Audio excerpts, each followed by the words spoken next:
Hey everybody, welcome back to the show. Just a couple of quick announcements before we get this going. This is going to be a longer episode than normal. Quite girthier than the average. Yeah, it had a lot of girth going on, and I cut it down as much as you possibly as much could. as I possibly could. Got rid of some stuff that our guest may or may not have wanted fully in the final cut, and also some stuff I did not want in the final cut. But I had nothing that I needed taken out because you're a perfect little boy. No, I just wasn't drunk. Well, yeah. Note number 2, we're very drunk. Well, me and our guest be very drunk during this one. More than usual. More than usual. So keep that in mind. Also, we've decided to change the name of the podcast for brand synergy.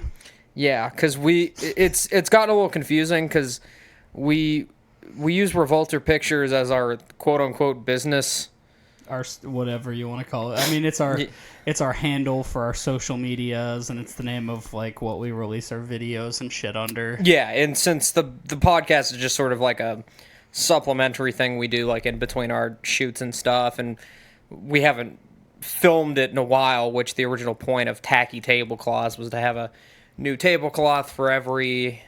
It'd be wacky and tacky and goofy and swoofy. Yeah, we've changed the canon of the show quite a few times. Yeah, quite a few times. So we're kind of we got a new mythos and all that. So we're just going with the Revolter Pictures Podcast. It's got a slight alliteration there. I don't know. I hadn't thought of anything better. We'll just call it that. Yeah, all right. For right now, we're making an executive we'll change decision. the name later. Again. Yeah, possibly. Just it seems to streamline it a little bit. So don't want to take up any more of your time because this is gonna be like a fucking Lord of the Rings length episode. Hey, put this on in the background while you go ahead and watch the Two Towers or Return of the King extended cuts on Netflix. Yeah, I just watched those. There's a chipmunk in the backyard. I know. Oh, is that what you were pointing at? Yeah, that's what I was pointing at. Oh, shit, We're gone. Rambling. We always ramble. Yeah, actually, if you sync this podcast up with Wizard of Oz, real cool shit happens. It's crazy. If you watch Paul Blart Mall Cop 3 in reverse at 0.75 speed and sync it up with this podcast, you will go into a diabetic coma. So other than that, enjoy. Live from the back of a moving U-Haul in the heart of Columbus, it's... Revolter Pictures Podcast.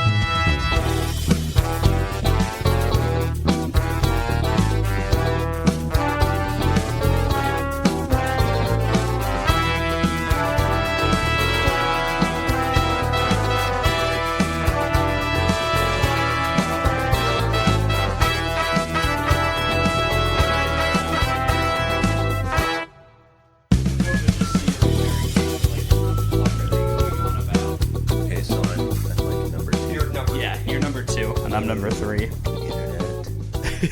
It's me. It's your boy. Just speak directly and clearly into the microphone. No thanks. I think it's recording. What's the lady on NPR, the one that's always something Michaels, Gina Michaels, something Michaels. That sounds like a porn star. Oh no, that's Shanna Michaels. Shanna Michaels. Hello, everyone. Welcome to the internet. Welcome back to the program. This is Tacky Tablecloths. Whoa! That's a little bit too wacky. No, please don't. I'm bringing back the excited YouTuber. No. Hit that like and subscribe button squad. Make sure and hit that little bell so you don't miss a notification. Whoa, we wouldn't want that, would we? So hit me up on Patreon, GoFundMe, Kickstarter. I've got unreleased content. If you donate after 13 donations, you'll get a pin.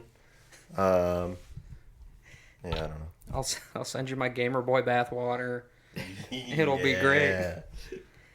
So welcome back to the show, everyone. As always, my name's Bryn. My name's Alex. And we're joined by a very special guest today. Yeah, go. Forrest Roberts. There you go. I was trying to think of something funny to say. I couldn't. Slow to the get. It's cool. I've been on that train many, many times. Yeah, I was going to say Jenna Michaels, but they wouldn't have got the joke. It happened right before we started recording. This is episode 34. And 34. We've done 34. Yeah, we've made it this far somehow. Yeah, it's like everybody's dad. 34. That's like a good age. They haven't kicked us off the internet yet, so. Oh man. Well, we haven't said anything racist or anti-Semitic, so I don't imagine they would. How are those different? I got editing software, you know. It's like if we accidentally... racist is one thing, but anti-Semitic? Ooh. All right, fair enough.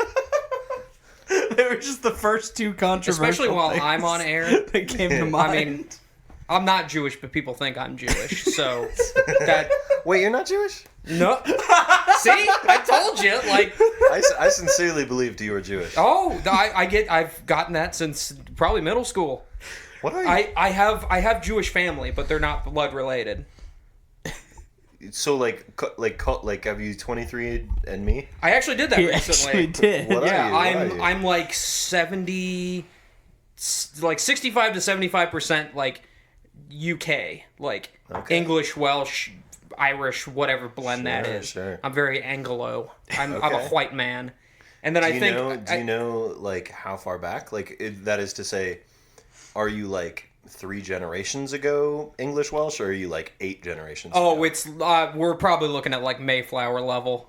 Okay, so you're like Yeah. So you're just like you're I'm like a white American. man. Yeah, I mean, there's a blend of German in there, and apparently 2% Spanish. Oh yeah, So- everybody's got a little. I mean, like Yeah, hola. if you think, well, you got to say it with the lisp. You'd be like thola. Estamos. Hey, this is so funny. So like the whole Spanish accent thing is funny because supposedly, as the story goes, the reason they have that in the voice is because there was like some king like way back when who was born with a lisp, and so that everybody felt uncomfortable.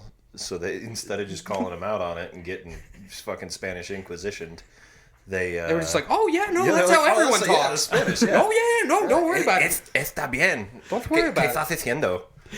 That sounds like Fifi. one of those things that was just completely made up by one of the invading people, but I'm also willing to believe that it's... Dude, Well, that's well, like how people think that carrots help with eyesight or something. That's complete horseshit. Is it really? Yeah, it was propaganda from the English during World War II, targeted at the Germans, so they wouldn't realize that the British, the Allies, had invented radar. That's 100% the reason why that Okay, exists. wait, What? we're missing a stop between the two of those things. Okay, no. So here's why. So, Hey, how come my voice thing is like so much quieter than y'all's? I can boost you up a little bit. I need to make sure that I mean, I edit this. So my like, fans need to I- know. That's true. Forrest fans do need to hear him. Hi, Mom. Hi. And I'll boost you up a little bit. But yeah, no, in the editing, I boost up. But I'm anyway, sure it's fine.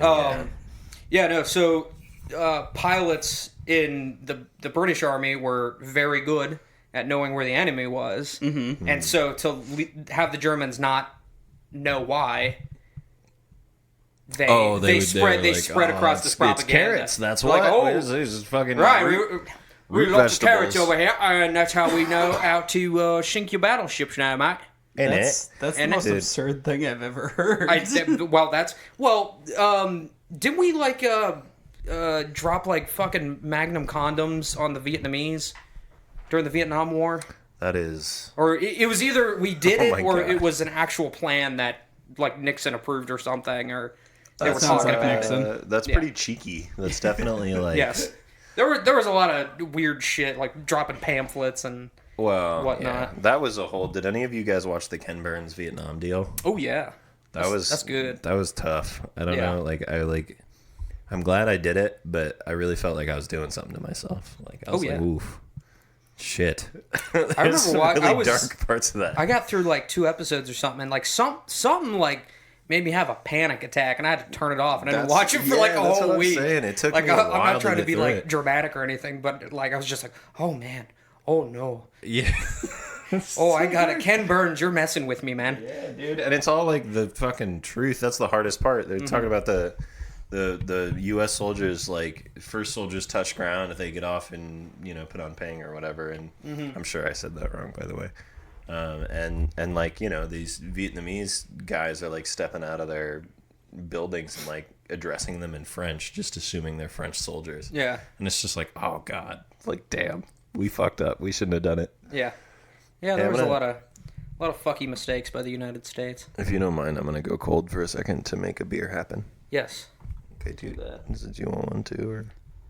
Yes, that would be brilliant. Here's my bottle opener. Funny story about that bottle opener. Yeah, tell us the funny story. Yeah, I've had that for... God, how many years is that? This is riveting. Our buddy, I'm on the edge of my seat. Please tell me more. Our buddy Max was still in Ohio, and he wasn't solving crimes and exonerating the innocent. Yes, in Colorado. We have a lawyer friend. Max Moreland, yeah. Oh, yeah, Max Moreland. I almost said Max Roseman. No. Oh boy, I have a story about him, but I can't say it on here.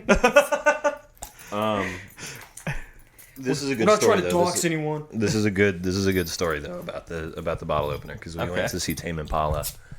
Great man. And there was this unit of friends. It was me, Max Moreland, and Laura Eckert, and we had gotten together a bunch of times. Yes. And I reached out to you because you were like my other drug-doing friend, not to put you on blast. Yeah, oh, at the time, yes. I don't mean. And you were actually the one that turned me on to Tame Impala. I was so well, you were having like a party at your your apartment in college, and I was over there, and everyone was off doing their thing or whatever, drinking, getting blitzed, whatever. Yeah. And you have the computer in the living room, and you're just like, hey, come over here, I gotta show you a music video. I'm like, okay. If we were watching music videos, we were like at least a joint in. That's my signature stoner move. I'm like, guys, and you pulled up the video to Mind Mischief, and I'm just like enthralled by it. I'm like, oh my god, this is fucking cool. Well, and it's funny how this happens. I mean, I know we're getting derailed a little from the original story, but isn't it funny how like a band can mean so much to you at a time and place, and now I listen to Tame Impala and I'm like, man, this fucking pop shit, like, goddamn, like this is too happy. But like, obviously at that time when like I was happy and I was just, I was like, oh, dude, like all I want to do is like fucking smoke weed and like listen to music trippy and like shit. Hang out with like hot chicks and crop tops, like it's gonna be so cool. and that's what was going on with me at the time, and Tame Impala was like exactly for that. We have a friend who like just recently got into them, like in the last couple of months, like he had never heard them before, and he keeps sending me links to songs. I'm like, yeah, no, like, totally, dude, like I was into that 4 or 5 years ago, like still great shit, but awesome. So we went to this show. This is the only time I've done psychedelics inside of a bar, which it was broad daylight. Yeah, we were just sitting at a table next to the bar. It's not like, and the bar we were at is like not known for good decisions, so it's fine. Like I don't think anyone would have cared, but like I just like I have this fundamental, like there's a set of rules with drugs. There's no. You don't got a pharmacist to be like, take with a meal, like only take one a day, like make sure and get some sleep beforehand, like drink a lot of water. Yeah, you're just like your drug dealer's like, this is some shit. Then you're like, all right, yeah. On a scale from shit to holy shit, what are we looking like here? Yeah, exactly. It's like, is this Adventure Time or Jerry Garcia? Because like, I don't know whether am I gonna have a good time or like a weird time? Am I gonna? And I think this one was kind of a weird time. They were on. It was very odd. Sour Patch Kids. They weren't as. Yes, I remember. Yeah, you just like get out this little tin. I wouldn't be surprised to find if I were to do my research that was. Like one of those sort of like synthetic acids. Like I've done really good acid before, and it's like fucking devastating. Like I would have had to probably leave the concert. Like it was just like really good acid is like really hard to explain, and I imagine most of the people listening have probably taken it because who's listening to this podcast other than we're a drug friendly show. Us burnouts, but yes. But I feel like, yeah, I don't know. I was like, it was very speedy. It was very dancey. It was very fun. Mm-hmm. I don't. It lasted all goddamn night. Well, like, and that's like one of your key indicators. Yeah. Right Well, because there. I've done it Like, before, alright. and like it's usually like that 4 to 6 hour window, and then you can't sleep for a bit. Yeah, And but you're this just was sort of really like weird. steady- This a was really like we were steady up buzz. all goddamn night. And truly, what I think of more fondly in my memory, like obviously Tame Impala was very cool. It was right after. Excuse me, I had a beer burp. I remember more fondly. Yeah, so this was right after whatever the Currents came out. It was So- right before that. It was like 2 or 3 months right before that. I remember. Oh no! Yeah, okay, yeah. Yeah. So it was right when Currents was about So to all drop. they played was stuff from their first 2 albums. Yeah, which was we were lucky The good shit. to get that. Yeah, the And good shit. and I remember feeling a bit like spurned because of that, because I was like, oh, like I wish we could hear the new album or whatever. I was thinking they would play the new album, but like God forbid, we ended up getting all the good shit. They played like mostly Lonerism and Inner Speaker, but Yeah, they didn't play The Less I Know the Better, which I've heard 10 million. yeah, thousand that times. was Sick and bass they just line. did like they But- did a new thing with Miguel. Anyways, Yeah. I remember you at one point we were standing there, and do you remember that group that was like next to us? It was like to the left of you. I can like vividly imagine this. You kind of like shuffled over to me at one point and like leaned in my ear and like, these guys next to us are on mushrooms and they're on a whole nother drug and they're trying to get me to dance with them, and I'm not okay with that right now. They were like. Like, these are mushroom people. We're everyone not was like- experiencing the same thing, my guy. They were all like jumping and dancing around, which is like what you do at a Tame Impala concert, obviously. But Sure, no, they were having a good we were time. in but that psychedelic realm. I don't know. It takes all kinds, right? I know a lot of Yeah. people that are really into the like you can take acid and like go to school and shit. Like Yeah. I was never that. No, bad. there's, I'm like, I'm CEOs that- paranoid as a normal person. Like I'm on medication for anxiety, which probably is because of all the acid, but whatever. The Oh, the thing that I lot of remember- bowling, a lot of acid flashbacks. That's Exactly. what I'm up to these days. Oh my God, what's his name? What, Big Lebowski? What's his name? The dude? No, the actor. Oh, Jeff Bridges. Jeff Oh, Bridges. yeah. Oh, God love him. He's a photographer.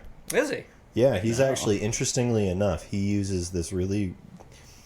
This is something that... Okay, time to totally get sidetracked for a second. That's fine. That's what please. this show is always about. He uses this thing called... Oh, my God. It's a... Is that a camera? Yeah, it's one of them cameras. It's a film camera. Interesting. It's not a Nimslo, because a Nimslo is a 3D camera, and it's not a Gigapan because a Gigapan's digital, but it's like a Widatron or something, Widalux. I can't remember. It's got one of those like really sort of archaic, like probably it's a German camera. I can almost guarantee it. But Does it have, like, wood it's this paneling crazy. on it? It's a motorized camera that you put your film in it, and the lens actually moves. It goes and shoots from left to right. Ooh, cool. And it makes these Whoa. panoramic images. So if you go on his website, he's got his photo books up, and there are all these panoramic images. And the ones that he took for 310 to Yuma, is it 310 to Yuma? He was in that, right? I think it was that. True. No, Are you thinking of True Grit? Oh yeah, He was in True Grit. That was True sorry, Grit. True Grit. Yeah. Both great movies. I liked the remake. I liked the remake of True Grit. A lot of country Yeah, western fans would those are hate both on me for remakes. that. I mean, So that's funny. It's the Coens. They rarely have a miss. Yeah, exactly. It's- It was fine. It was good. At But, least when they're actually directing it as well as writing it. Well, yeah. But he's got some great photographs. Yeah.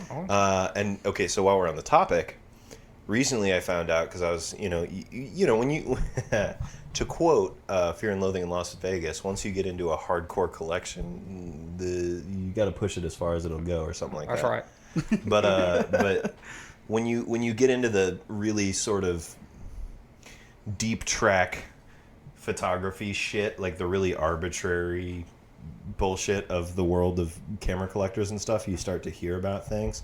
And so I got some friends that are in it pretty deep. I mean, I'm the kind of guy, I can do my own CLA. I just did new leatherettes on a couple of my cameras. I understand them enough to where I could take them apart and put them back together. For the most part, not new cameras, just old ones. And one of the names that pops up in the culture a lot, I don't know his name as an actor. I'll have to look it up on my phone. But he's the guy from My Name Is Earl. Oh, Jason Lee. Jason Lee. Yep. Jason Lee. So he was a big-time skateboarder, right? We know that about him. Known Scientologist. No. Damn Is he it, I was really? going to say he that. is. Yeah. No. He really is. Why did they get all the good ones? They got Beck and now they got him? Son of a bitch. Nancy Cartwright. Tom. Oh, wait. No, that's not a good one. Anyway. She's bored. Anyway. Oh, I was talking about... I said Tom Cruise. And Fuck Tom Cruise. Not a friend of the show. Not a friend of the show. known enemy of the show, Tom Cruise. Yeah, it's going to pop up on IMDb. Dude, that's fine. What's he going to do? Famous actor. Kickflip his way Leah through Remini, the friend window? of the show. We do like her. Anyways, I didn't know that fucking ruined my day. You just did that I'm to me. Thanks a lot. sorry. Jesus I Christ. think Ethan Suplee is, too. Well, I don't know Who's who that? that is. The guy who plays Randy in My Name Is Earl. God the damn fat it, both guy. of them? I'm pretty sure. Well, they can go...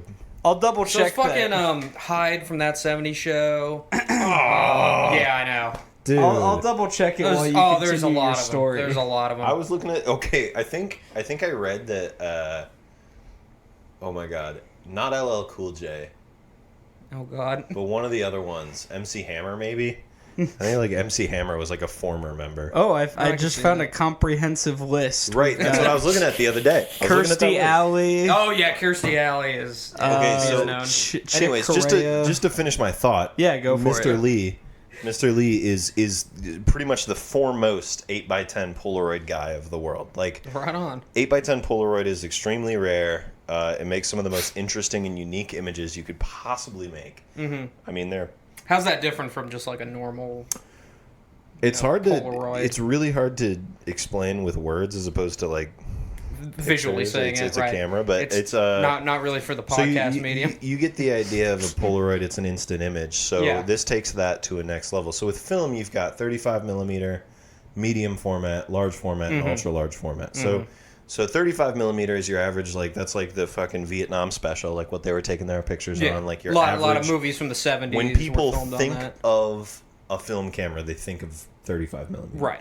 Medium format is like those square cameras you see. If you see a picture that's a square, usually it's medium format, 120, 6x6. They come in a bunch of different aspect ratios: 6x6, 6x7, 6x9, 645 is a really common one nowadays. Yeah. But it's extremely high resolution compared to 35 because your space, your sensor, so to speak, is much bigger.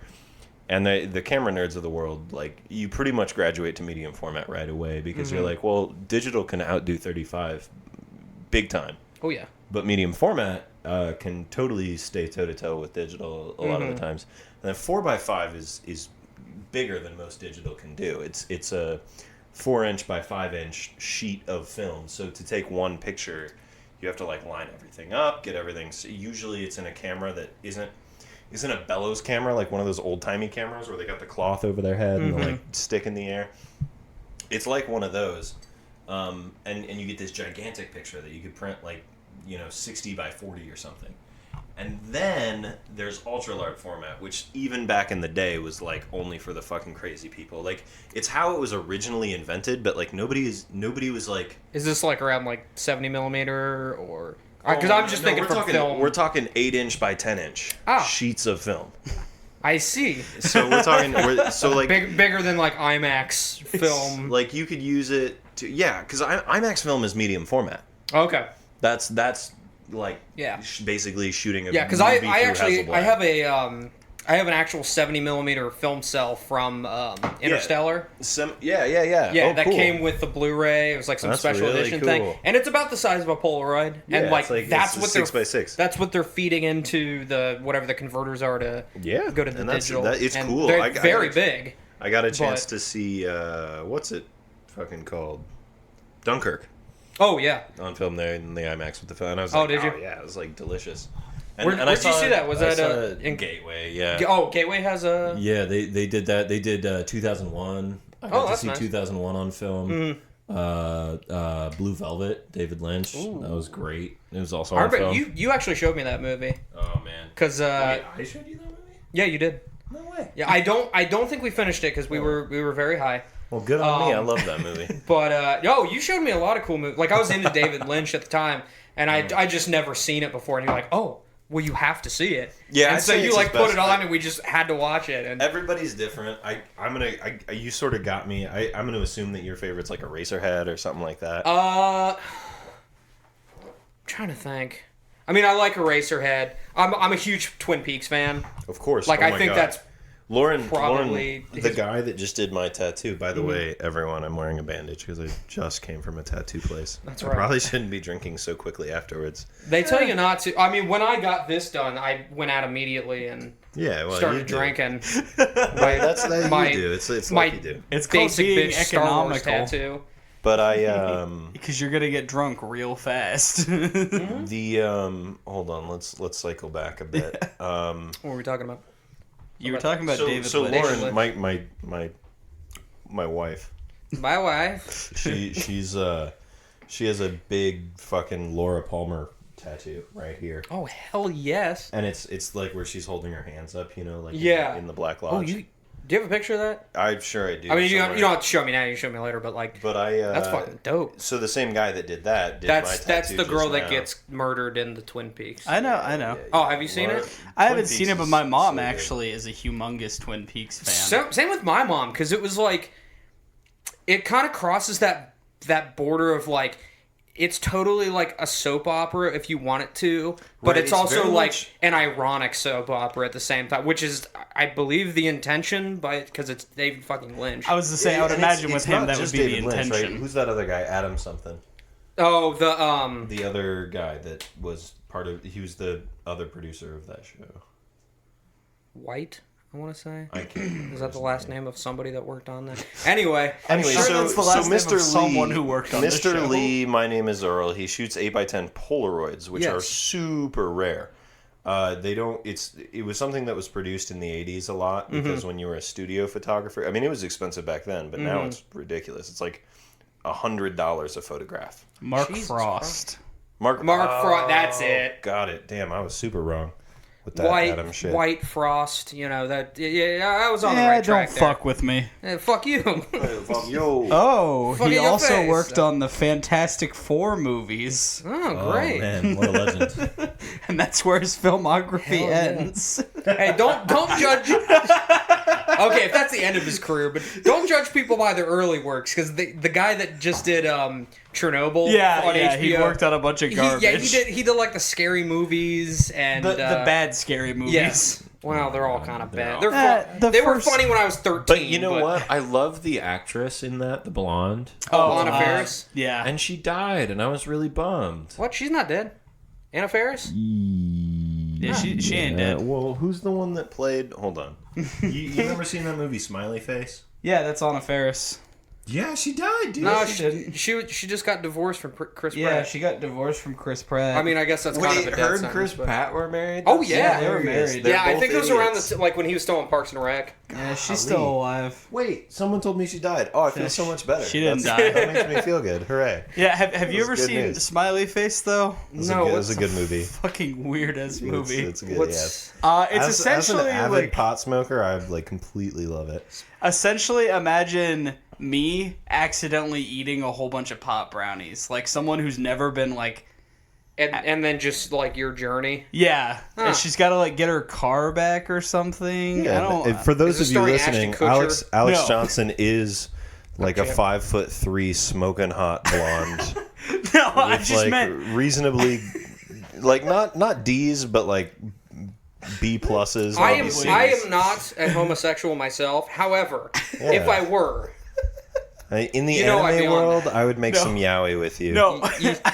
I just meant in terms of like she's never been high before, and she eats these pot brownies, and then I And well, she kinda. accidentally throws the Communist Manifesto off the top of a, like the original Communist Manifesto From the off the top the of Unabomber Communist Manifesto, or No, like Karl Marx. Oh, like, Marx. Like, Oh, like okay. the actual it's Communist an Manifesto. incredibly goofy movie. It's a but crazy ass film. It's we were going somewhere earlier. We were. I'm sorry. I brought that to a complete and screeching halt. No, it's okay. Hold on. Let's circle back for a second. So we're talking about David Lynch. You're talking about David Lynch. We're talking about David Lynch. Yes. Oh my God. That's where we were. So my wife's. I keep saying that. We're not married yet. But my I'm gonna keep saying that. My wife's her brother is actually getting married right now to his fiance. Oh hell yeah, that's awesome! Congratulations. They went to Twin Peaks to do it. Oh, what? really? In Washington? Yeah, they're in Washington. They're not getting married in Twin Peaks. In Twin Peaks, they're going up to the top of like this glacier to do it. Cool. But fucking cool. Yeah, very even cooler, right? But they keep posting shit on Instagram of like the Great Northern Hotel and shit, and I'm like, God damn it! Like, fuck, that's so cool. They stayed there. Yeah. Oh my God. I know. That and Hold then on, let me show you. And then also the I can't remember the name of it, but the hotel from The Shining. Oh my God! Those are two places I've always wanted to stay. Trogdor. Fucking Trogdor's on my phone. That's great.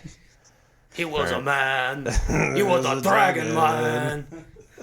I said consummate, V's consummate. All right, hold on. No, I'm going the wrong way. Yay, Snapchat. Oh, it's not on there anymore. Never mind, everybody. Forget it. You just gave 4 seconds of unlicensed music usage. We're getting a Shit, strike. we're getting flagged. Oh, no, we're getting demonetized by Pepsi. 4 seconds, no problem, right? Isn't it up to 19 Pepsi still hasn't seconds? responded to my bloody condoms I've mailed them. We're still we're trying to get sponsored by PepsiCo. We were. Jesus we kind of Christ. stopped for a while. I should get back on that train. When we were still filming this back at the apartment before it was burned down. Your apartment burned down? In the canon of our the podcast. No. It was burned down by a crazed Jets fan named That's Uncle why Dan. we're recording in a U-Haul right now. Yeah. Oh, he also well, kidnapped makes our sense. co-host, which is why there's room for you to be sitting there. Aw. Cool. Yeah. We always like to have a third guy on. Yeah. Otherwise, it's just we're on the Bryn and run. I just are erring at each other. What Are was you it? guys cool if I masturbate in here? I'm glad you asked. Thank you for asking. I mean, I don't want to be weird. Well, I'm just going to tell you, I a lot of just feel like people there's have a lot of- died in this U-Haul. Well, okay. I don't know if that affects we have your, had two really- interns die. if that affects your desire to or not. I'm definitely still at half mast, but I'll let you know. We'll have our robot driver go over some construction sites. Get a little bumpage going on. A little bit of that bump and grind. I feel like lube would be too much to ask for. Does anyone have any warm butter?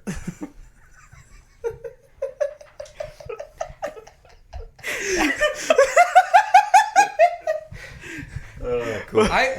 I'm not sure about the science behind that, but I'm pretty sure you get a yeast infection from that. Oh, okay. Like there's true. no like copulation. He has a going on story. with it, but, Hold like, I'm on. pretty sure It you're looks- gonna get a that yeast is the look of a man with True, a story. yeah, no, true story. I just finished my dose of medications. I got a urinary tract infection. Oh, fuck. Yeah, like, and I swear to God, I went to Were the you doctor. jacking off with butter? No. Oh, well, okay. Sriracha. I went to Saraga and got something I couldn't read. That sounds good. Was it Hell the severed I was goat like, head? maybe I could put my dick in that. No, I got a urinary tract infection. So let me give you a little backstory. Okay. In Please June, do. early June, Lauren, my sweet, beautiful wife, moved to Philadelphia to be the lead photographer for the brand Anthropology. That's awesome. Hell yes. Hell yeah! And so I had to, like, you know, we had 2 cats and a dog. She took the dog with her. I was looking after the cats. I packed up our whole house, and she came back in like mid to late July. Was it late? No, it was August. It was in August that she came back, and we loaded up the truck. We drove out to Philly. First time I've ever been to Philadelphia. I was like signing a lease and getting a key.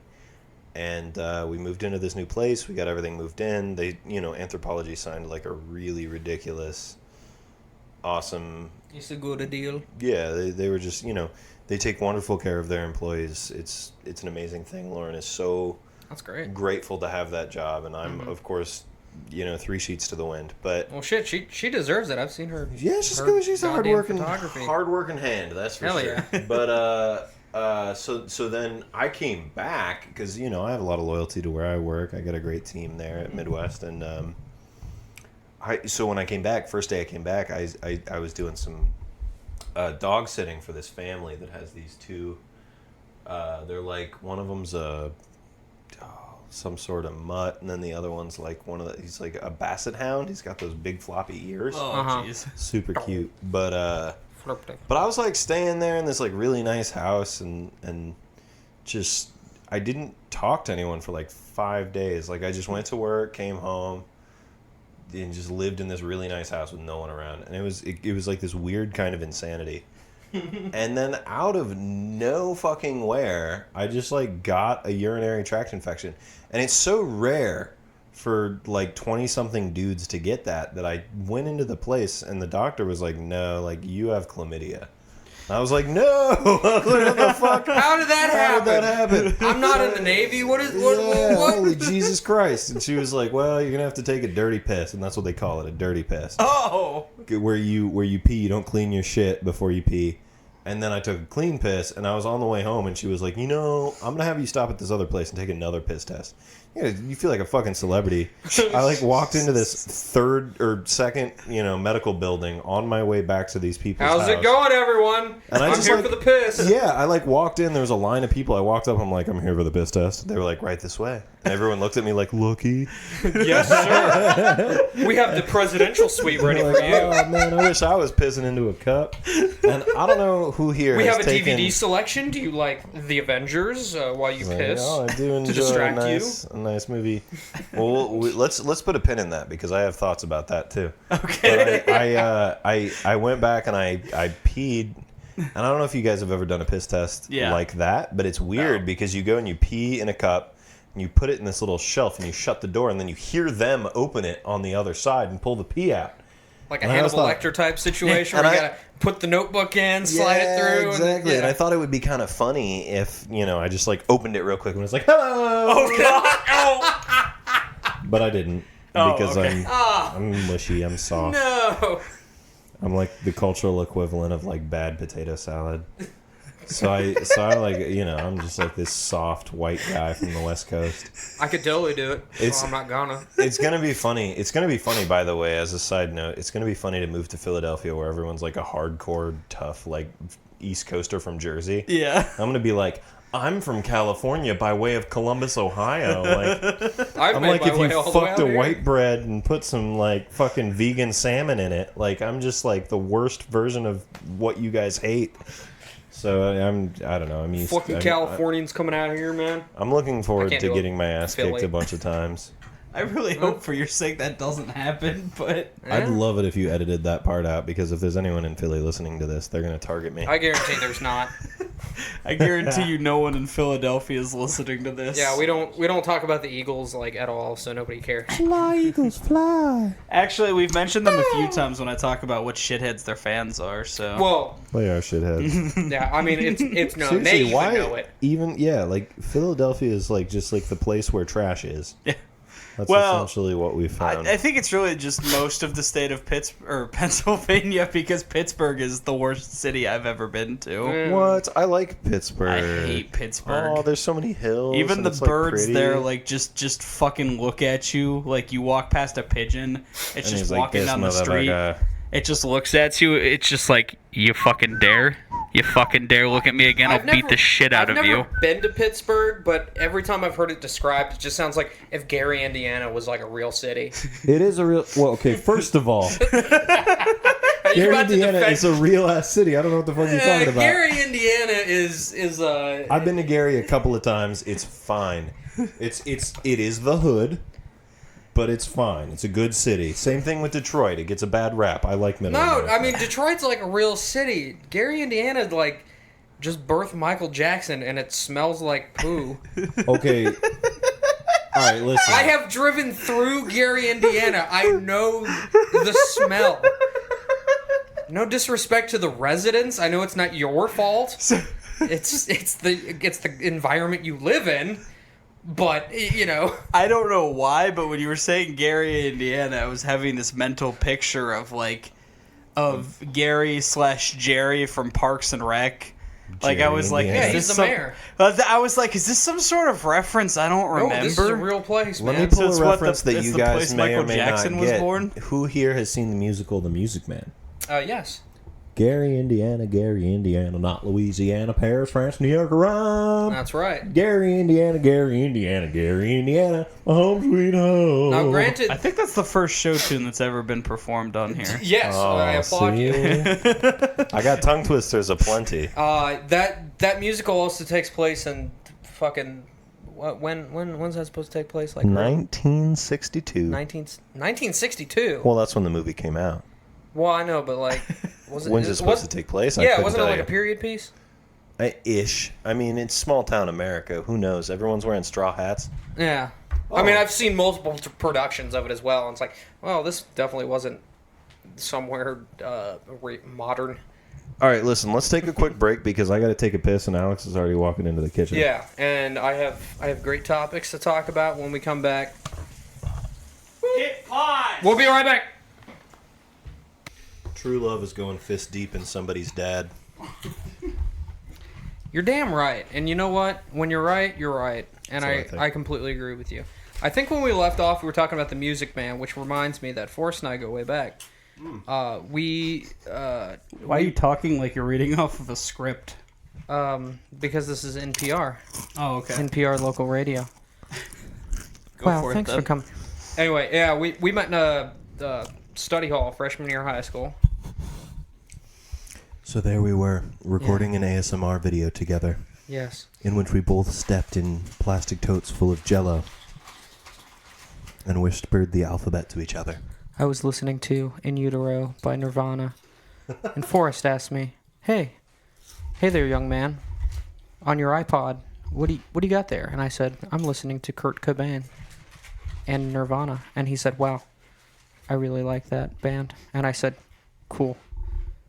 We're best friends now." And we did hang out for a long time. Oh, yes, sir. We had some weird stories. Oh, yeah. Well, we did theater together. Yep. You were an actor. I was a lighting designer. One of those pretentious actors. One of those, I can memorize lines, actors. Thespian. Yeah, we're not. That's not something that we work with now. So. Well, yeah. And I was one of those sit around in the background and cut things with a saw people. They let 14-year-olds alone with fucking circ saws. Yeah, see, if they'd have pitched that better, I think you could have always had more theater involvement. If you let kids know, hey, yeah, you can fuck around with power tools, because kids, the perception that everyone else had outside of theater was that theater was really dumb and smelled bad and But when you got in it, you're like, hey, there's girls here, and I also just get to fuck around. Yeah. Welcome to theater. Afternoon. Free hand jobs for every twink. Yeah. That's how it was. No, I remember me and Alex Bauman pressed our butt cheeks in some. I was gonna fucking bring that up because that's probably the greatest tribute that you could possibly leave on a high school. Butt prints in red. I remember because I worked there for a year, 2 years after I graduated. I was the tech director there. Yeah. When I was kind of doing college. That's another story, but when the new recruits came in, you and Alex's butt cheeks, I would actually show off. Now, if you become well known here, you may have the privilege of pressing your ass cheeks against the wall in the scene shop. Yeah. Only 2 men have accomplished this completely. The thing is, I can almost picture you saying this to a group of fucking 14-year-olds, just what? Nah, they didn't quite understand. Is 14? It. How old are 6th graders? Ninth graders? Ninth graders. I think 14, right? Yeah, late 13, 14 to 18. God, that feels so young. I know, right? To me, that's you're a child still. Yeah. Yep. But it's also not that long ago. Yeah. My brother's 17. Trippy. Yeah, I mean, I was a freshman a decade ago. That's kind of crazy. I was a freshman in 2007, so... Do you guys ever think about how, God is the weather and we're just the weather with eyes? Excuse me? What does that mean?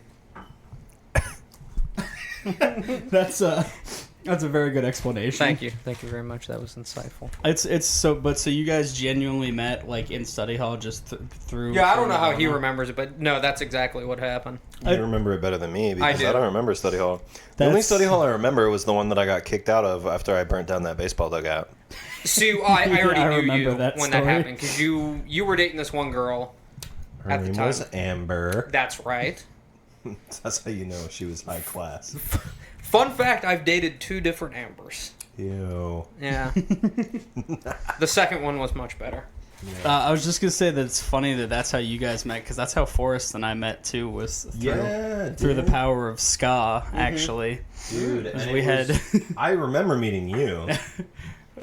we had a photography class, and was it that you were friends with Ray, Mr. Swoopy Hair? Mr. Swoopy Hair. That guy was smart as fuck. He was, but he was the most like militant atheist, like the militant atheist stereotypes you think of. That was this kid yeah. to a T. Definitely. Like he would just wear this shirt every day that was like it didn't say like fuck God, but it said like something Something he could get away with Yeah. at his job.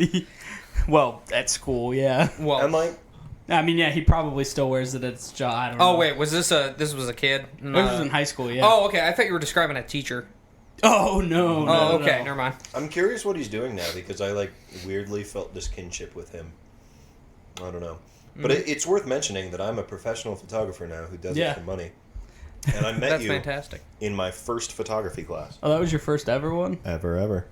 Oh, I guess that makes sense because it was an intro to photography. That's right, damn it. I'm a little baby boy. And But- I've never but- heard of photograph. We started bonding. Listen, meat body. because I was wearing That's right. a Real Big Fish shirt. Yeah. Because I had just seen them live. No. That Yes. wouldn't be that. No, because I didn't get my first Real Big Fish shirt till we went to the Real Big Fish show together. And I fucking broke my foot. Yeah, you broke your Oh my foot. God. Holy shit. That was the Some dude skanked on my ankle. Skanking hardcore. that was during either Suburban Legends or the Aquabats. I don't remember which one that happened Oh Suburban my during. god, Legends. you saw them with the Aquabats? And Suburban Legends. The Aquabats Real Big Fish. Oh Yeah. my god. It was such a legendary show. Yeah, it was. It was crazy. And I couldn't stand love the up for Aquabats. Real Big Fish because my fucking foot was broken. That was Really, God damn it. that was the show where Aaron comes out. He's wearing that full weird ska suit thing from the cover of one of their albums. Yeah. They literally just play Sellout, and then he goes, "All right, have a good night," and then they all go off stage and wait for people to yell encore, and then they come back out. They play everything else, and they play Sellout again at some point during that set. See, that's they're technically a one-hit wonder in the eyes of the recording industry. Yeah. But like that's a good way to do it. Yeah. Unlike what the fucking Night Ranger, who like unironically plays Sister Christian like 2 or 3 times every time they do a concert. I truly don't know what that is. Sister Christian, no time has come. And then the chorus goes, dun dun dun dun dun, motoring. What's your price to fight? See, we've, Finding Mr. Right. That's Night Ranger. we've sang twice now on this episode. Oh, I did the show tunes. But yeah, so we bonded over ska, and then Forrest was like, "Hey man, you want to start a ska band?" And I was like, "Fuck yeah, I want to start a ska band," because I had my shitty Precision Squire bass that I had bought. which I've Yeah, recorded a few things with. that's true. Not a terrible bass. Actually, our intro is recorded partially with that bass, yeah, right? yeah. If you're listening to this podcast, the theme song, there's a bass part that goes. I record. Wait. You're telling me people listen to this podcast? That's right. A whole 10 people according Oh, to shit. Brent? Potentially more. You're going to need to redact a lot of things. There's gotta be a lot of bleeps and bloops. But it's just really funny because we started that is, ska band, met some pretty awesome people, and that's how I met our friend Carly, Harley. who Shout now out to is Carly. like Fantastic in two different incredible bands. that are touring across the damn country. That's true. Like, I think she's like in West Virginia right now playing a show. Her brother is also like... Her brother's also in Mr. two Bass amazing God. bands that are touring all over the goddamn country. What are they called? Harmless Habit and... Black Coffee? Black Coffee. Well, their name for right now is Black Coffee, but it's getting changed. And I was trying to remember if I'd heard what the changed name was or not. Because I heard the singer on the radio doing a promotion. I was like, hey, I know that guy. He's been in my apartment. Yeah, he had... Yeah, they recorded, like, one rough take from our roommate. Well, our at the time roommate back then. Yeah. But it's just... Oh, Nick Piggleson. Yeah. Who also has his own podcast, too, about woodworking. I still haven't listened to it. I need to send me a link to it. I will. But it's just funny that all of that was contained in that one little ska band where we would just basically go over to her house and fuck around. Ska brings people together. It was a ska band with no brass instruments. Yeah. Forrest, tell me your funniest theater story from high school. Let's hear it. If you could. Just a real memorable goof. Or a gag. Okay. One big gaggle, if you would. This is a good one. I mean, it's not a great one, but it's a good one. Okay. Well, I'll tell you two. Oh, Okay. please, we have all the time in the world. So I was the lighting guy for a show called... Oh my God, what's it? Something Maine. Almost Maine. Almost Maine. I also worked on that. Yeah. That was a good show. It was a good show. I have a funny story about that. There's some Finish yours. subtext to the whole concept because I had been dating for like a year. Mm-hmm. And she was one of the leads in the show. And I was recording it, and I had some really interesting ideas for lighting. For those of you who don't know, which is all of you, my parents are stage actors, and my dad has a master's degree in lighting design for theater, so I felt, these big shoes to fill. And my dad helped me. He came in, and we hung all the lights. I remember that. Yeah, you guys came in on a weekend and we did some interesting stuff. We had to do the Aurora Borealis. We did some stuff with like some scrim sheets and like box fans and flopping gels and just. I remember that because stuff. Brian Wood helped you guys out on that. Oh, he did. Yeah, absolutely. It was the final product was like the cyc lights in the very back. Were alternating all the colors. It looked great. I forgot about Brian Wood. That's a good. He's a cool dude. It's a good throwback. Yeah, I like that guy. He was really cool. I hope he's doing well. Yeah, he helped me out a lot when I was is he like, quote unquote working at the school after I graduated. Is he alive? Oh yeah. I don't know where he went to school or anything, but he is alive. He is alive, as far as I know. So you're telling me the spell that I cast didn't work? Yes, yes. That's too bad. Your curse did not. Yes, no. All right. Well, unless it was like a good curse. No, it was a no. curse. Oh, that's not. That's not. Well, anyway, he was so small his freshman year. We were able to fit him inside the green room fridge or freezer. Just a standard small ass freezer, and we got him in it and closed the entire door. So not this one, right? Because this is a different Brian Wood that I knew. That does not look like him. He also went to our school too, and was also small. No, Okay. sir. So he's also alive. I was doing some lighting cues. We spent like 4 hours writing lighting cues. Mm-hmm. The guy that was in charge of it, the person who was running sound and lights for the whole show, the impromptu tech director who also was in charge of the soundboard. Do I know this person? Mr. David Swank. Oh, okay. Of course. Shout out. I do know who I actually ended up living with for years through college. And is still one of my closest friends. Dude, he's also doing awesome stuff too. He is. He's the lead. Yeah, he's fantastic. He's in a band called Mr. Anderson. They're putting out a couple of albums. They just opened up for Boys to Men. Yeah. Fucking A. He's in a couple of side projects. Jesus. He's also the head of the Columbus Gospel Choir. Like literally their composer, which is crazy. Fuck. This dude, he's one of the most well-paid. I'll say this: he's one of the most well-paid freelance musicians in Columbus. Especially for his age.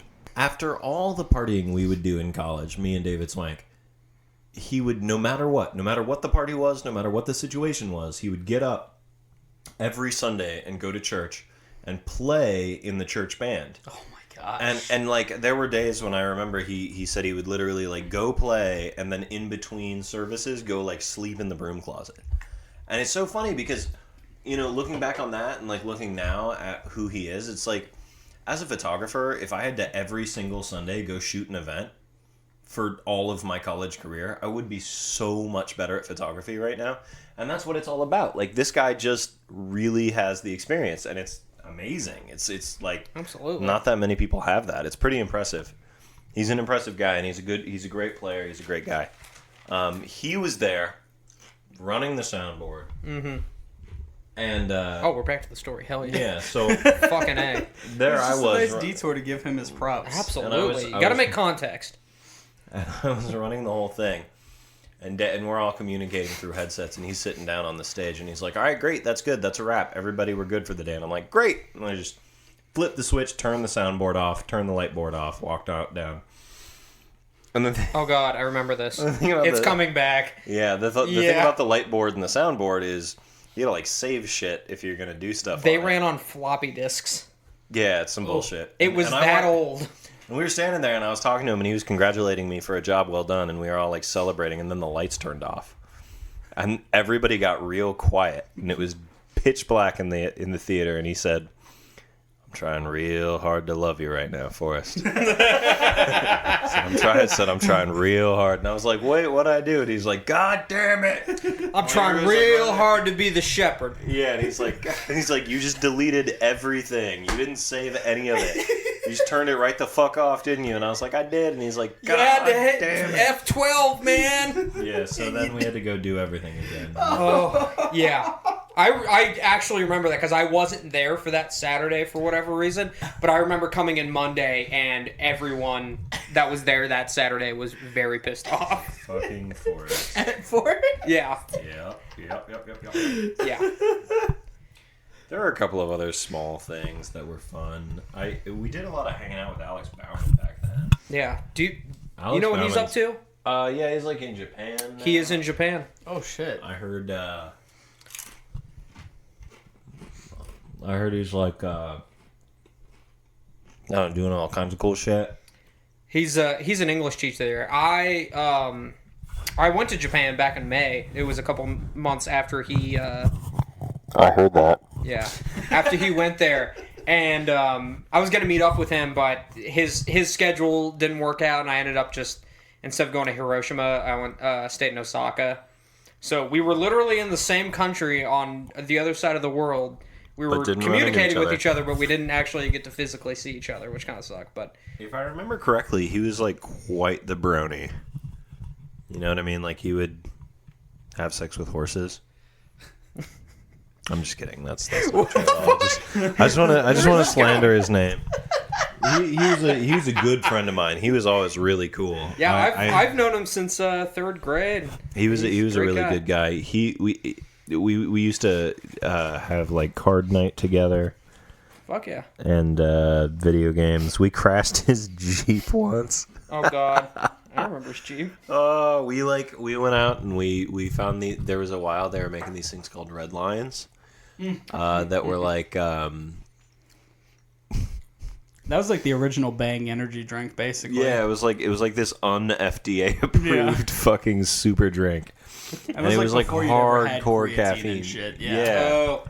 We drank them and we were like fucking wired. What we did, okay, this is how bored we were in the suburbs. We went out and we bought these Red Lines that you had to get from like a GNC. Like, they didn't even sell them at like regular. They were like specifically for people that were about to like burn all the calories in their body. And of course we weren't. We were just looking for like a legal high. So we went and bought them. Well, we can't sniff glue, so let's just get some crazy fucking energy like drink. Barely legal energy drinks. Yeah. And we went to Sonic and we got an everything slushy, like with every flavor in it. And then we poured the energy drink into the everything slushy and then we pounded them. And it was like all snowy and icy. And he had like this lifted ass, I'm rich and live in the suburbs ass Jeep. Yeah. And we would just go fucking tear assing through the neighborhoods and like doing donuts and shit. And I was like, yo, man, let's do some donuts at Westerville Central. And we were like coming down the curve around Central, or what's that? Mount Royal. Yeah. We were going down Mount Royal, and he like e-brakes to turn into the place, and that fateful e-brake just sets us on a course of drifting on snow and ice that set us. We just fucking like 100% head-on collision into a light pole. Fucking big ass dent in the front of his brand new rich person Jeep, and then we had to like play it low. Candace Oates was actually in the car. When you have Candace Oates on this podcast, ask her about the time that Forrest and Alex Bowman when I'm crashed listening back his to this in fucking the editing Jeep. process, I will make Oh, notes. it's funny as shit. And yeah, and so then his parents showed up and they were all like terrified. They were like, "There's been an accident," and like it was like one of those things, and we were just like, "Fuck." Oh shit. Yep. Great guy though. I hope he knows lots of Japanese. Yeah, dude. I would imagine. I mean, he he's knows been there for a good almost amount. 6 months. Yeah. Yeah. I mean, you were picking up. Well, at least when you first came back, you were like saying all sorts of random shit in Japanese. Just I was to saying piss the us most off. basic toddler shit imaginable.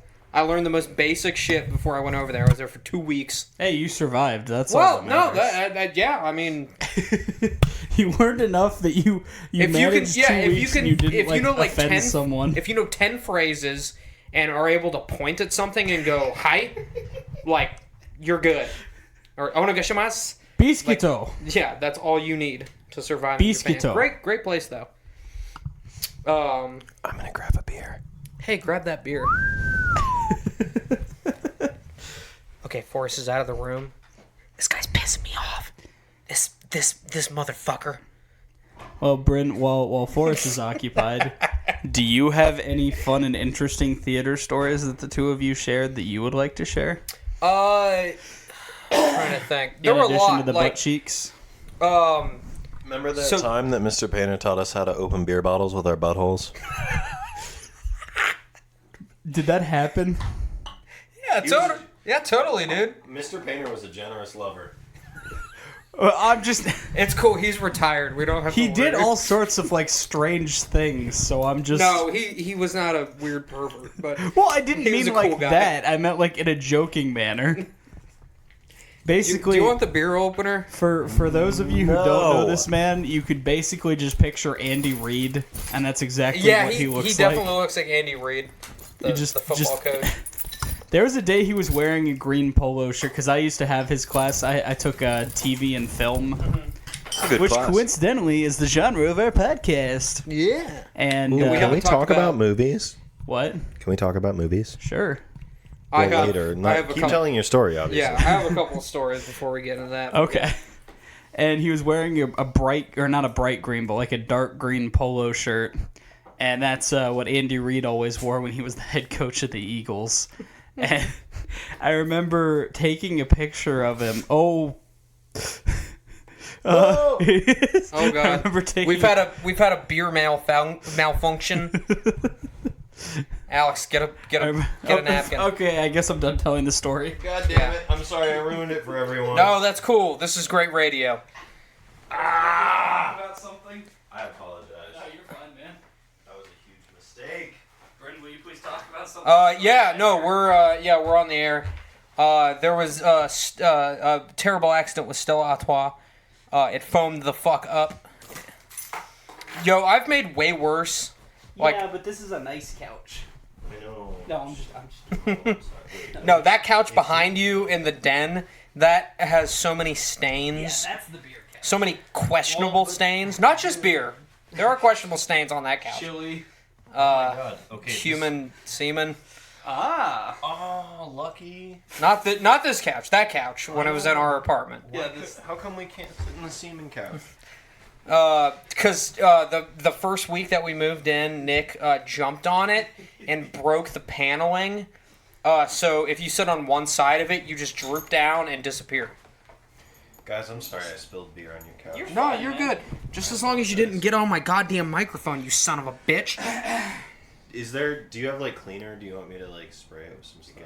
Are you sure? Beer goes away. If you just forget about it, it just sort of goes away.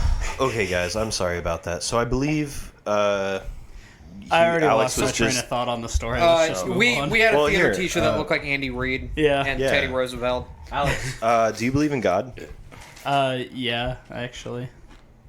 I'm sorry.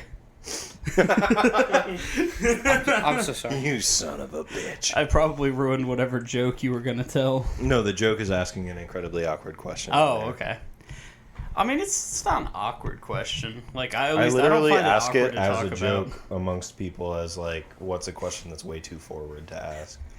Like someone that you're meeting for the first time. Like, hey guys, do you believe in God? So do you hang around gymnasiums? Hey guys, tell me all about your presidential candidate. Tell me everything about them I and feel their like policies. asking someone if they believe in God is a lot more forward than like, what's your political affiliation? Right, or like, That's true. what do you guys think that death feels like? Oh, I don't fucking know, man. Is that not a good icebreaker? Yeah, right. Here's a fun question. What? And this is just that maybe you guys have already tackled topics such as this, but Probably not. what's the drunkest you've ever been? Ooh, I got that. I feel like for it. I tend to be I know pretty good. his story. I think I know his story too.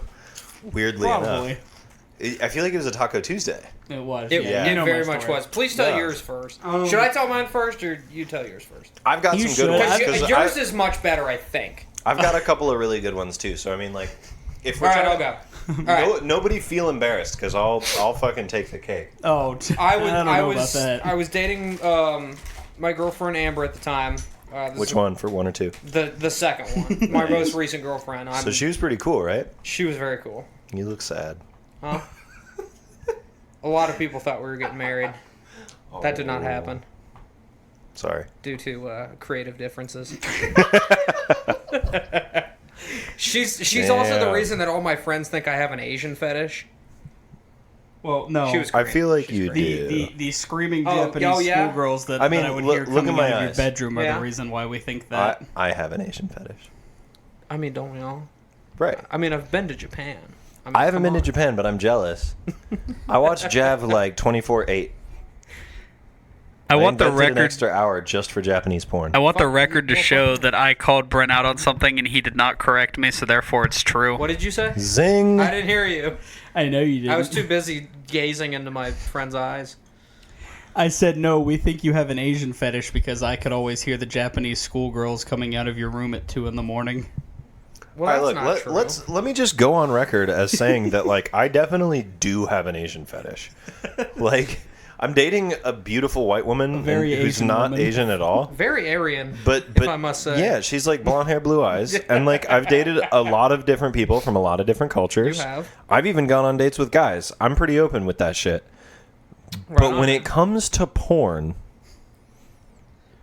the Asians just do it best. I think Asian porn is awesome. You got So when I say fetish, as far as creativeness, yes, I I don't know. I don't know if it's creativity. I don't know what it is, but it's They great definitely know porn. how to get from point A to point B. It's not And, like the and there's all kinds of CDs and E's and F's like hanging from her nipples, getting fucked by an octopus. Like there's like we're some in a sort of grocery crazy. store, and suddenly a man discovers he has a watch that can stop time, I know. See, that's the kind of thing and that then I'm talking about. it takes a complete left turn. So You don't know where you're going. anyways, drunkest you've ever been. I almost is went to also a Maid good Cafe. I icebreaker. really regret not going to a Maid Cafe. I was in Japan. trying my hardest to get you to go. That or a robot place. I wanted one or the The other. robot place Oh, is dude, overpriced. I would have gone to either of those. This is cool. Robot restaurant is overpriced. I don't and care. I was there by myself. If I would have had somebody else there, but anyway, drunkest I've ever been. I drank an entire. This was before I had like an alcohol tolerance like that I do now. I was a younger man. I drank by myself an entire bottle of rum. Oh no. What? I'm not exaggerating. No, An entire bottle. It was a liter of rum. It was a liter of rum. That's fucked up. What Captain myself. Morgan gold spiced. Yes, do you mean gold spiced? Just Captain Morgan spiced Gold. rum, the gold, the Oh, standard. I thought you meant like Because my spiced with girlfriend at the gold. time Yeah. kept giving it to me. If I'm being completely honest here, it's because when I'm drunk, I perform better. If that makes sense. Ah, That means you're self-conscious when sober. yeah. Oh, totally. No, absolutely. You should do push-ups. I should. Look at me. I'm tubby as hell. Well, I mean, same. Yeah. I just, I'm pretty self-conscious too. Yeah. I don't give a shit what people think, but like, you know, internally it's always like, oh man, I should do that. Anyway, we're getting off track. This is supposed to be funny. So she got me real fucking Three drunk. sad fat guys on a podcast. Oh god, we're almost middle aged. Oh, bears. My hair's falling out. Have you guys seen the Bears podcast or the Bears skit from SNL? That scene where Now, the who would win in a football battle there? Would it be a Tornado or Mike Ditka? Oh, definitely Ditka. Definitely Ditka. Oh yeah, Ditka. I mean, we're talking about an entire tornado versus Mike Ditka, the person. I mean, I gotta give it to Ditka there. He coughs up a whole flank steak. He's like, oh! Hold on. No, just another heart attack there. Alrighty. He coughs up a whole steak. Wasn't there that thing recently they just did like because that's like the new big thing is you just keep redoing SNL skits for commercials? Well, yeah. There was some commercial with, I think it was like Aaron Rodgers or something, like interviewing the two of them. Anyway, sorry.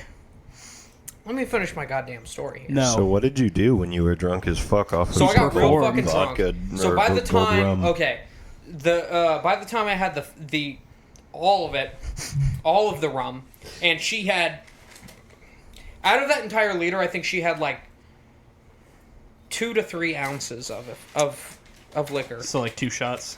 Yeah. So she had like a soft buzz going, and you were hammered. Yes, and I was fucking hammered against my will. Well, And then came the time where, I mean, it was like a soft party. There wasn't a ton of people at our I apartment. know I was at work. I thought you were there. No. I don't know. There were some people there, but anyway. No, by the time I got home from work, you were already in your room. Yeah. Passed out. And so, so it was that time of the night where I had enough, and I was like, all right, I've had enough to drink.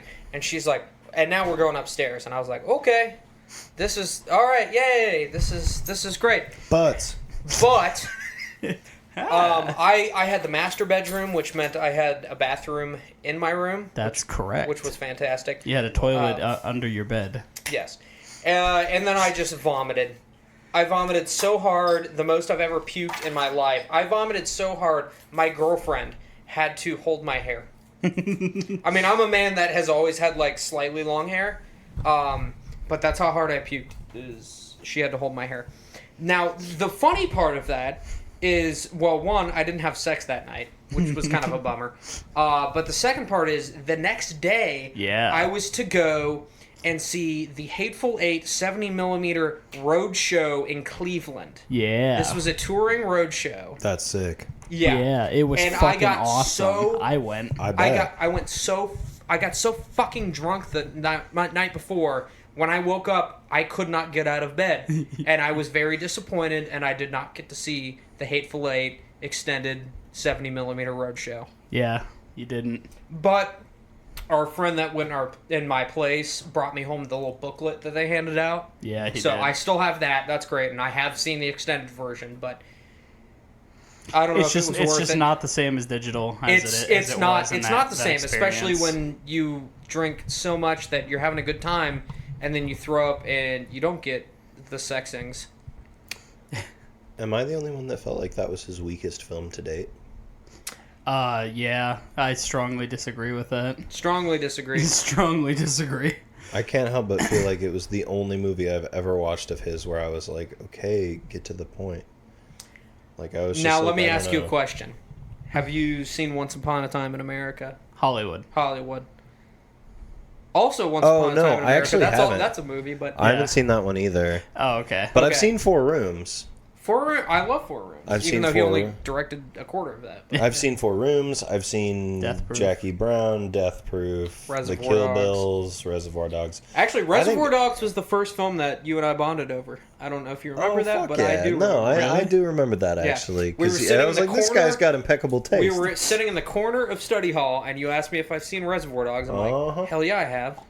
And I had just, within the last 6 months, got it from the library on DVD or Goddamn whatever, and I was right. like, hell It's yeah, a great movie. I know this movie. I think, I don't know. Jackie Brown's the one that fucked me up the most. Like, that one was, like, not okay with me. It hurt my heart. Just made me sad as a person. There's a lot going on in that one. Pulp Fiction, in my opinion, is like obviously his best, but my favorite is Inglourious Basterds. Yes, fucking man. I just think it's the most fun to watch. I don't think it's the best one. I think Pulp Fiction's definitely the best. Like, duh. But I think Pulp God, Fiction. if I don't love the fucking various scenes in that movie. That's so crazy. I think Holy shit. Django Unchained is my favorite to watch. So just interesting. It's so So I went and saw that the day it came out at the El Royale, like his theater. Oh. In Hollywood, like on Christmas, with the day that it came out.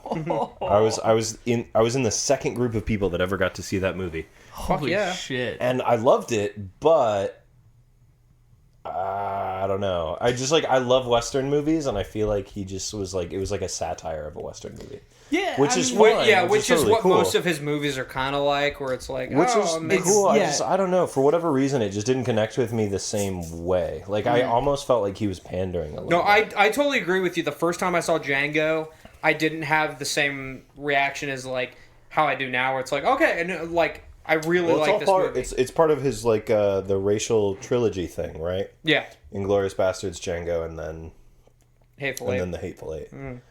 I didn't see Once Upon a Time in Hollywood because I'm a fucking loser. I literally, you're not missing much. If any of you are curious, I missed this entire summer. Did like you? every other summer in the last 5 years, I've like gone to a music festival, gone camping, gone backpacking, done all this fun shit. This year I found out I was moving to Philly. Lauren moved away. I just like pretty much just worked and kept my head down, so I haven't done jack. I did see Midsommar twice. Did you? Yes. So did you like that? What did you think about it? It's like, I mean, you know, I'm a sucker. I loved it. I loved it. I loved Hereditary. I liked Hereditary better. Oh god, I loved Hereditary. Hereditary changed my whole shit, but you know, I'm the kind of guy that like downloaded the list with like Salo and fucking Serbian film and Martyrs and all that on it. I've seen them all. I love Lars von Trier. I love Gaspar Noé. I obviously Hereditary and Midsommar were great to me. I think the story writing was impeccable. I think the directing was very similar to who the fuck, the guy that did Magic Mountain or whatever that movie was called. Magic Mountain. Hold on. The bald guy from the Six Flags commercial.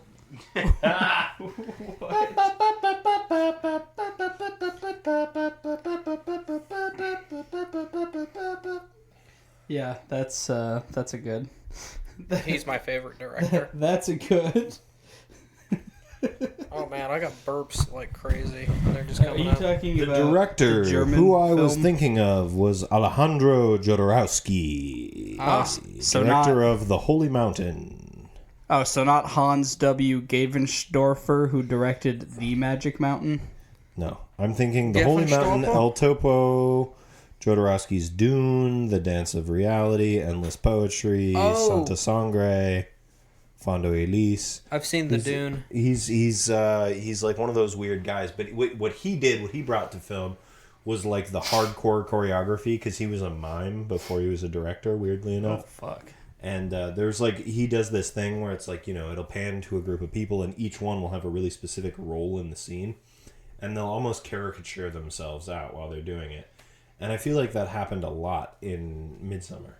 Like, there were a lot of scenes where it was like, and now we are walking down the road, and now we are walking into the room, and now we are painting on the wall. Like, you know what I mean? Like, it was like there was a lot of language going on there without much words. Which leads me to my current favorite scary movie. Okay. Yes. You guys are going to think this is dumb. I think a lot of people will probably think this is dumb. Oh. But it's a little Netflix original called I Am the Pretty Thing That Lives in This House.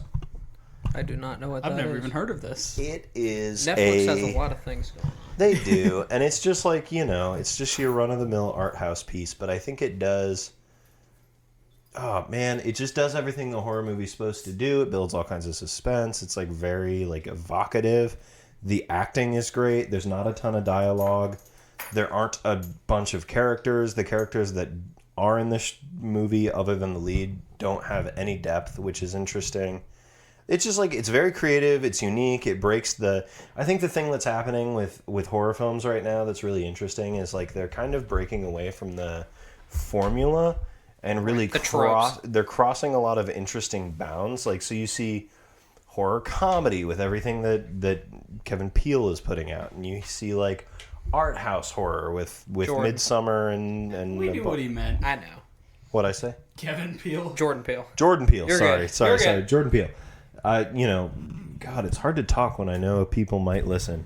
And that's might. But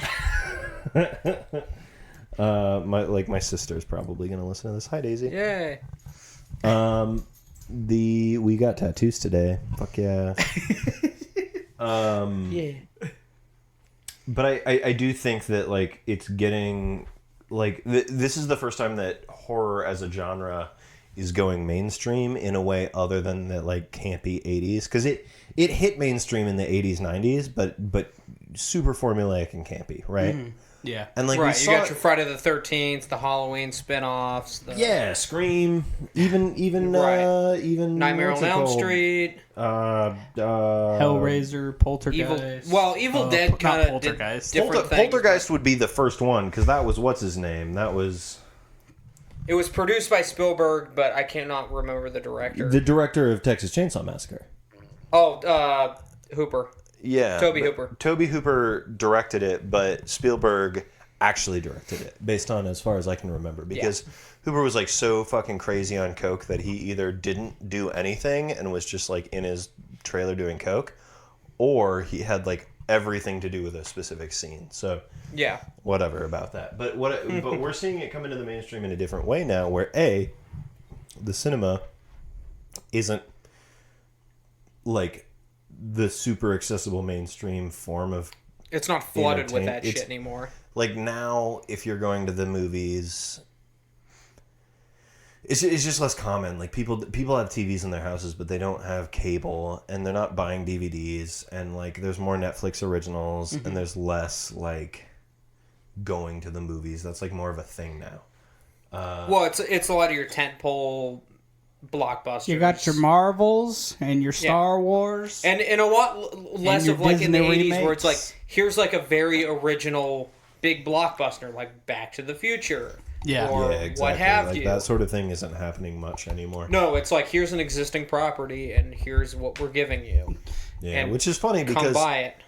You guys are going to disagree with me here, but I don't like superhero movies at all. I thought all the Avenger movies were stupid. I don't like... I enjoy them personally, but I don't... I'm trying to think how to say it. Like, consider them good movies. well, yeah, I don't blame you for not liking them at all. Like, I can completely get why you wouldn't, especially because you, specifically as a consumer, you tend to like stuff that's a lot more artsy than what... And I'm not saying that to exactly. downgrade Like, it. I'm More to looking downgrade for myself depth, than and I'm anything. like, damn, like there is none. Yeah. Like same thing with Star Wars. Okay, look. I used to love Star Wars. I just I got loyalty to the brand. I love Star Wars, of course. I love Star Wars, but even the new shit, I'm like, damn, man, like. What'd you I'm think? gonna go see Did this you see The because Last it's gonna be Jedi? alright. Yeah, wait, maybe. It's the most recent episodic one. I love that he can't remember what the hell it is. That just reinforces like my opinion on That's it. the one Is, that the entire film takes place on a spaceship. Oh, then no, I haven't seen that. The last one I saw, Han Solo dies. Yeah, that's 7. Oh yeah, that was 2015. Yeah. What? No. Yeah. No. Yeah. You haven't seen I The Last refuse- Jedi? Yeah. I mean, Fuck you're that. not missing much. It's like the worst. No. It's the There's worst no way that it was fucking- 2015. That was 2015. What came out last year? Solo. The Han Solo remake. There's Rogue One. I saw Rogue One. Yeah. That was And 2016. then after that was The Last Jedi, which episode was 8. 2017. And then 6 months later was Han Solo. Okay, was I 2018. definitely, because I saw that in theaters when it came out. There's no way it was 2015. That's ridiculous. What, The Force Awakens? Yeah. Episode 7? Yeah, because that was 2015. Yeah. Wait, how many of the new ones have there been? 2. Well, 2 4. episodic, 4 total. Because 2 were Rogue One and then Solo. Rogue One Solo, yeah. Fuck. I totally, because I saw the Force The Fork Awakens. The Fork Awakens. Do you guys remember Put it down on a Wars? fork. Thumb Wars. Thumb Wars. Oh, and the hell Blood yeah. Thumb Back Project? in the day, yeah. Marshmallow. My favorite was Troops, which was a parody on cops, but it was stormtroopers. Oh, that was like my the God. early days of the internet. That was like almost pre-internet. Like you could still get it as a VHS if you wanted. Yeah. That's amazing. But yeah, don't bother with the Force Awakens is okay. Last Jedi is the worst Star Wars movie ever made. Well, good. I haven't seen it. It's worth seeing. And that's coming from someone who has Episode 1, Phantom Menace, up on his mantle right now. Well, I mean, that's not mine, but yeah, no, I don't. That's my roommate's. I don't completely hate the prequels, like, because at least I grew up with them. There's but... a porg blocking off the worst Star Wars. Wait, and it's also yeah, that porg Bad thing. Wars. That's from the Last do you Jedi. remember those creatures? Yeah. Well, they were only in the Last Jedi. Oh, then I did see it. Did you see the one where Luke Skywalker throws his lightsaber away and he's trying And he and sucks he's training on green titty milk. Yeah, and he's training the girl. I think I did. Okay. I think I did see it. I love that And you then- don't remember it, and that And then the big villain gets cut in half by a lightsaber, the big, like, just like Darth the Maul. not yeah. Emperor. Yeah, oh. in his gold pajamas. Shit, I don't know. I feel like we They watched go to a it. casino. Is there Oh, a yeah, scene, there's a did they get, like, casino. chased around a spaceship by, like, a giant, like, worm monster or something? That's episode 7. Yeah, it's like a Fuck. ball, like with In tentacles. Yeah, Conjure Club. Yeah, yeah, that's yeah, episode yeah. 7. Yeah, Shit, I can't I remember really what the hell haven't that's seen the called. new one. Damn. it's on Netflix if you do want to watch it. But let me warn you, it's 2.5 hours of awfulness. You know what's a good movie? Yes. What? Maybe. Gladiator. That is a good movie. I am entertained.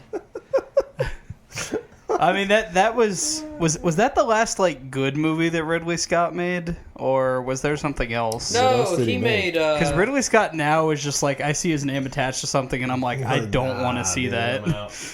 I mean, he produced Blade Runner 2049. Yeah, but that was only Oh, because he like that. he like had to. You know, it's funny. Yeah. I did. But, I also- can't use names here, but I watched that movie with a professor of mine, Oh, and we may or may not have been on like some recreational drugs together in his basement apartment. oh Jesus! This guy. Again, I can't give a name, Yeah, that's understandable. but he like divorced his wife. Before he did, I they can't were say they his were, name, but I'm gonna get real specific.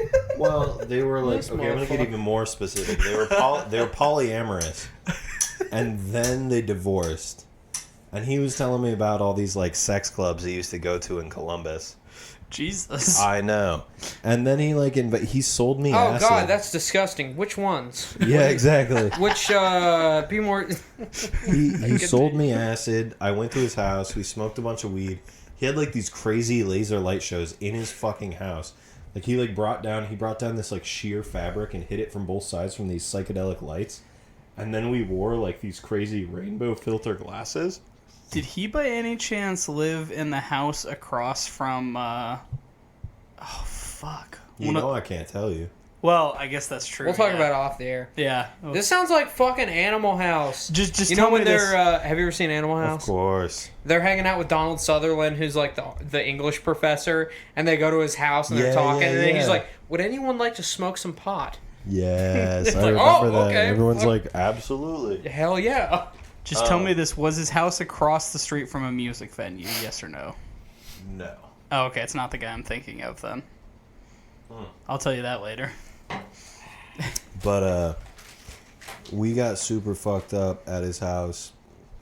Smoked hash. Do you know how long it's been since I smoked hash? Hash? Where the fuck do you get hash? Not in Ohio. And we smoked like straight up hash. Like I've smoked a concentrated. lot of weed in my time, and I've never smoked hash. Oh my god. Where the fuck I used to smoke hash a lot when I was younger, Yeah? but like he like brought it out and I was like, oh dude, like whoa. I would see this like that brown brick. It's like that's either hash or heroin. And it was hash, good for us. Good. And we got fucking loaded and watched that movie, and he turned the volume up way too high, and he had this surround sound system with like crazy subwoofers, and it shook the whole apartment. Like it fucking freaked me out. Yeah, been there. Anyways, I it was think a it's great too movie. loud. It's too loud. Does anyone else think it's too loud in here? Yeah, I'm always that guy. That reminded me of I don't know where we were, but I was with you, and we did a gravity and or waterfall. Wait, me Bomb? or him? Not You. me. Yeah, no, I You. was gonna say that sounds like me. I've That doesn't never sound like smoked Alex. weed with you, but you took me to shit. one of your friend's apartments. I've Yeah. never I smoked do not weed know in if you general. remember this, but I remember it very No, well. dude, it was Aubrey's place. I remember it. It was not Aubrey's place. What? No. It All right, hold was on. an African American gentleman. Not to like involve race or anything, but like that's just what I remember of it. It must have been Kwaku then. It might have been. God rest his weary soul. Oh God, was it? Yeah. I don't. Oh, It might have been. it might have been. But He well, used let to me sell see if me you. weed. Let me see if you remember this. We were at his apartment. We had like a 2-liter bottle of something, like just and filled it up with smoke and did. I got real fucking high. No, you know And where then- it was? Oh no! Hold on, let me finish. Oh, and then shit. on the TV, you were like, "Have you ever heard of this band, The Sword?" Oh, And then I was like, "No, I haven't." Dude, And I you remember put it- that night. You put it on, and it's if the Yeah. listeners have never heard The Sword, they're like kind of like Queens of the Stone Age, like the stoner metal. Was it Fire kinda. Lances of the Ancient Hysvarians? It was How Heavy the Sax. yeah, they're And I like thought- quintessential 70s metal. I legit thought it was a joke when you put it on, because like the way it's filmed and the song, like the and I just remember cracking the fuck up. And you're like, I cannot believe this is real. And then I was in listened to them Newark. later. We like, went to Newark, Ohio. That was yes, it was that Newark. Gareth Fullerton. Oh, okay. I'm gonna Right drop on. his name. He's a wonderful chef that lives in Yes. Columbus now. He's a great guy. His and then we fiance watched- Victoria. We watched King of the Amazing. Hill Poops on Yeah, on YouTube. Yes, YouTube poop. I vividly remember that night. I gotta pee. Forrest is away now, but I just want to say about this guy. Great guy. Wonderful guy. Yeah. Every time I've had some sort of little adventure with this guy has been just very memorable. Oh, yeah, there. Hey, how's it going there, bud? Hey. This be her? Yep. Yep. I ain't saying names. Okay. Yeah, she's We're talking about girls. that a pretty girl. We think are pretty. Do you want to know what the date was? And I'm not entirely proud of it. Sure. Tell us. Sure, but Iron Man 3. she told me something about you that I can't say on air. Oh. Oh no. Yeah, I can't say it. Oh. Good or not good? It rhymes with, I think he's a brony. Oh no. I can picture That's a Forrest, you false almost had statement. another incident. No. I know what I'm doing there. That hurts me. I'm sorry. That was No. rude. No, I'm you're good. I'm Brent, only didn't- kidding. It was I'm a only long kidding. time. I Yeah. didn't know high school you, but just from the pictures I've seen and your actions, I can totally. Do you guys want to see a if- picture? I have a picture of Bren. Sure. He's like my third post on Instagram ever. Please. If I knew. Can I actually tell you something? Yeah, hold on. Let me finish. Okay. If I knew you in high school, like knew of you, because I just didn't even know who the fuck you were. Yeah. The Whereas only reason everyone- I never knew you in high school, Yeah. but I remember you from high school. Because I wore an AC/DC shirt every day. you wore an AC/DC Or shirt and you Metallica. were a tubby blonde kid. Yeah. Yeah. It was me and Brohard. People would get us mixed up, even though he had a good 3 feet on me. Yeah. They'd be like, "Yeah, I think I saw you," and that you're the kid who wears shorts every day. I'm like, "No, that's Brohard. He's like 3 feet taller than I am." Do you remember that kid Will that pooped during PE class? No, I'm sorry. What? His name was Will. He was like Scandinavian. He was like fucking 8.5 feet tall, and he had a beard in high school. But he was running track during I don't know, track. Yeah. And he pooped his pants. Oh, I had a beard in high school, and I wish I didn't. And he was running in board shorts, and like the poop just came out of his shorts. No. oh, didn't like that happen to came out. Dan too? Did you know Dan? Dan? He was also Dan Staggerwalt. I didn't No. know him. Oh, but anyway, yeah. If I'd have known you in high school, I totally would have thought that you were like a brony just off of like seeing No, you in dude, the I was into like hallways. grunge music and Yeah, but like you could be into both. You played a good stoner. Here's one of the first Sure pictures. did. Here's one of my favorite pictures. He still has that hat. Yo, that I remember where that came from. I just remember, like, I thought it was so fucking ridiculous that you had a shirt that just said Monday. Monday. I bet Yeah. he wore it Do you know on where a I got that Tuesday, shirt? too. Where? I bought. This is from the same day. I love that picture and I hate that picture at the same time. See, you look like a Brody. No. Yeah, you do. Well, because I had a terrible patchy Fluttershy. 17-year-old beard. Fluttershy, you I make think this my heart describes spin. what a fucking loser I was. in high Jesus, school. dude, what a fucking ladies man. I thought I was so cool. You were, dude. What was I gonna say about that hat? Yeah, or the shirt. I got it. We'll bring that up. We'll bring that up real quick. That shirt I got from Costco in a box set of Office Space.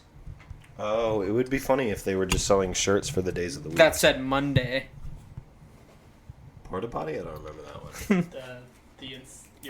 Yeah, he showed me that. Wait, are you talking about the one? I might have one. With the Yeah. drugs? I don't know, whatever it was that caused you to get your repercussions. Yeah. Okay, that's a good one too. Is that a good one? All right, so we have a list of questions. We're gonna get to those. We We're have a gonna get list off of my very stories, yeah. sad youth moments and get to someone who's a little more successful in their youth. I didn't mean to call you a brony. I just had to pull that up into the open. Brisbane Oh, called no. a Brody before. I've been called a lot of things. Our friend Boggins still. I think he called you a Brody today, didn't he? He said. Oh, probably. He was in a fucking mood today. He don't implied know. something about you and animals. Well, I am kind of Welsh, so This man's kind of Welsh, and he as you want. may or may not fuck animals. We'll see. Forrest, would you like to tell us, since Brent told us his story, would you like to tell us about the drunkest you've ever been? Please. The drunkest I've ever been. Yeah. This is one of my proudest stories. Okay. So everybody buckle up. My I'm seatbelt's fastened. I've got that insurance. So when I was Ready to 18 go. and I graduated high school, me and 4 of my closest friends that I grew up with in Los Angeles got on a plane in New York and flew to Athens, Greece, where one of my friends had his parents had a summer house because they were loaded. And so we spent a month in Athens. Oh, fuck. And so for the first 2 weeks we spent in Athens, and the following 2 weeks we went island hopping. So we just traveled to a bunch of other islands in Greece, and it was absolutely breathtaking and amazing. And there were a couple of nights that were the drunkest I had ever been up to that point. One night we stayed on an island called Naxos, which is famous for being a party island, and it's like the #1 windsurfing spot But yeah. in Greece, and we drank a bunch of black absinthe, which, if you've ever heard of black absinthe, it's like this crazy version of absinthe. I've and had it's- absinthe. Not absinthe. black It came in a little pipette, like a little tiny little boop boop boop. You got like 4 drops per shot. They would pour regular absinthe and they would drop the black absinthe in, and we like pretty much had a gay orgy on black absinthe, which was, you know, fulfilling. There but you go. but you know, it wasn't enough. So the night that was really the big one was the following month. Before heading home, we went to Sardinia in Italy, which is an island off the coast of Italy. And we stayed on the northern coast. And the way the northern coast is shaped is it's a big crescent. And we were on the very inside of the crescent, the very middle of the crescent. And a different kid's parents had a summer house there. Jesus. Yeah, it's weird. I had rich friends. I was never rich. My parents raised me in a 1-bedroom. But they were rich, and I went to this cool school where they were all rich. So we stayed there for 2 weeks, and on the 3rd week, our friend Luca, who was the one who knew Italian and was Italian and whose house it was like, I know about this party going on, and it's going to be like a big party, and it's on the eastmost coast of this island. So he pulled it up on the map, and it was about 17 miles. I'm sorry. That would be an exaggeration from the beer. Kilometers? 7 kilometers. It was not 17 kilometers. We didn't walk 17 kilometers in a night. That would be fucking ridiculous. We walked 7 kilometers, but we decided to walk because we didn't have any money, because we had just gone to the store and spent all of our money on booze. So we filled our backpack. What are the booze? We filled our backpack with a bottle of peach-flavored vodka and then 2 bottles of Jägermeister. Gabagoo. And those were, in all our logic, those were the alcohols we chose to buy. I think, you know what else we had was a bottle of Sambuca. I don't know if you've ever had Sambuca, but fuck Sambuca.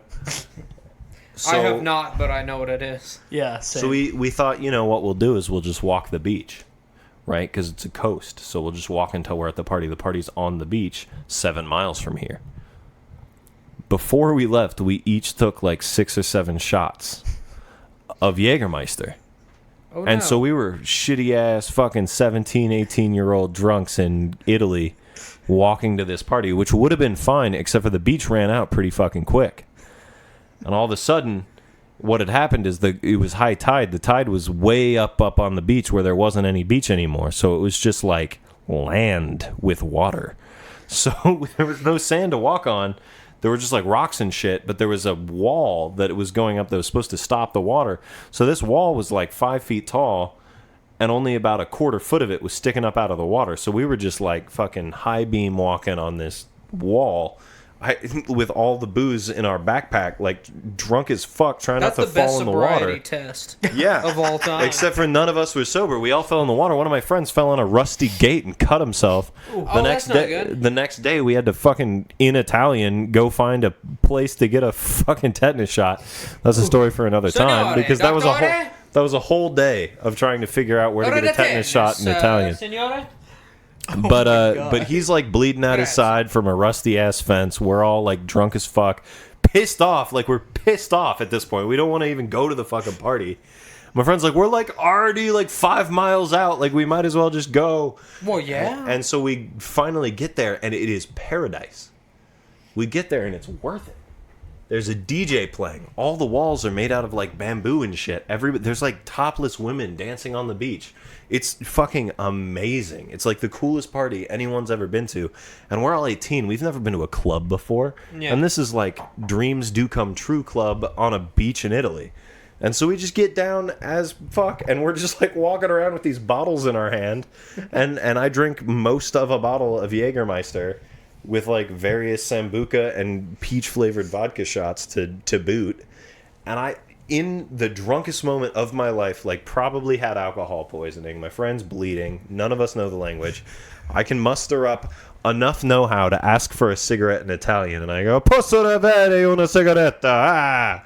And someone hands me a cigarette, and I light it, and I take one inhale, and for the rest of the night, I'm vomiting black. I'm just fucking Jägermeister black, throwing up in the sand. I throw up, I'm like, ugh! And then I bury it in the sand, and ugh! And then I bury it in the sand again. Like a cat. And This never happened. And people are fucking stepping in my little minefields as they dance. Because I'm like on the dance floor, which is the entire beach. And I'm just like burying it again. It's fucking ridiculous. And eventually we get together and we're like, so we're going to like pay the 30 fucking euros to take a taxi home, right? And we're like, yeah, definitely. Because there's no way you're taking that same Because like none of us trek can even home. talk. Like we're all so drunk we can't even talk, and we fucking get Signore. And the next like 2 days we just spent in bed. We're like, fuck it, we can't even fuck all this. Earlier that night too, I forgot about this. Earlier that night we had bought a pineapple, it was a watermelon. We bought a bottle of tequila, stabbed a hole in the watermelon, and we just put the vodka or the tequila upside down and let it all drain out into there. Let it sit all night. So the next day we had tequila watermelon. Which was really nice. I've never heard of anyone doing that with tequila before. Yeah, we didn't know what the fuck we were doing. Okay. Everything we did was stupid on that trip. I It just was thought really maybe expensive. that was a revolution. It was very fun. So that's the drunkest I've ever been. That's my story. Jesus Christ. The next day we had to go get my friend a fucking tetanus shot in Italian. During that story, you reminded me that I've been very much more drunk than the story that I did tell. But Oh, would you like to tell a different one then? Or should we save it for another It was in time? Japan. Okay. I remember that I was very much more drunk in Japan than I was. You might have already told it during our Japan episode then. Oh shit, my tattoo's popping out. Hell yeah, you peeling? Alex, well, I want to, take up too much time. Alex, do you want to tell your... No, I think we should just move on to the other topics at Should we move hand. on? Yeah. Oh, you want me to throw it to you? Yeah, throw it to me. Because I definitely have told this story. Okay. On Yeah, air, because but I we've won't. Wait, what story on air? This story? Have you? One of my favorite stories with our guest Forrest that I have. So we were out one night. Oh, actually, yeah. I have a story too. This was back in the day when Forrest owned a minivan. It was called the Go Van. It was the Go Van? As labeled by Lee Tucker. Very good. How I remember this van is he had taken out, imagine a regular minivan, suburban minivan. Take out those middle seats, and then lay down a tie-dye rug, and you got the fuck palace right there. Yeah. So it was a Toyota Sienna. Yeah. One of the handles had broken off from one of the doors, but it wouldn't open anyway, so you could only open it from one side. And I took out the middle seats and replaced them with a tie-dye rug. I hope that picks up. Please continue. Oh, that's what that was. That was Ladies and gentlemen, John Williams in the London Philharmonic. That was that Cardi B. Sir. So anyway, we were out on the town. Well, we had picked up a friend of Forrest's. We had been smoking the reefer. Who did we pick up? Who did we I think pick his up? name was Jack. Oh my God, Jack Eddy. Yes. Yeah. Tattoo on the inner lip. Yeah. Prom. He was cool. Yes. I like that That was guy. the only time I ever hung out with him. But He's like a big deal in LA now. He's like Mr. Skate video guy. Oh, that's awesome. Fucking A. But anyway, we had purchased some reefer. We had smoked the reefer. And then we dropped off Jack at his home in what is in Columbus known as Strawberry Farms. It's a housing development around there. That plays in later. So we're driving home. Or actually, I think I know where we went afterwards. We were driving over to a friend's house who was having a low-key, high school type party with no drugs involved, but we had been drugging it up.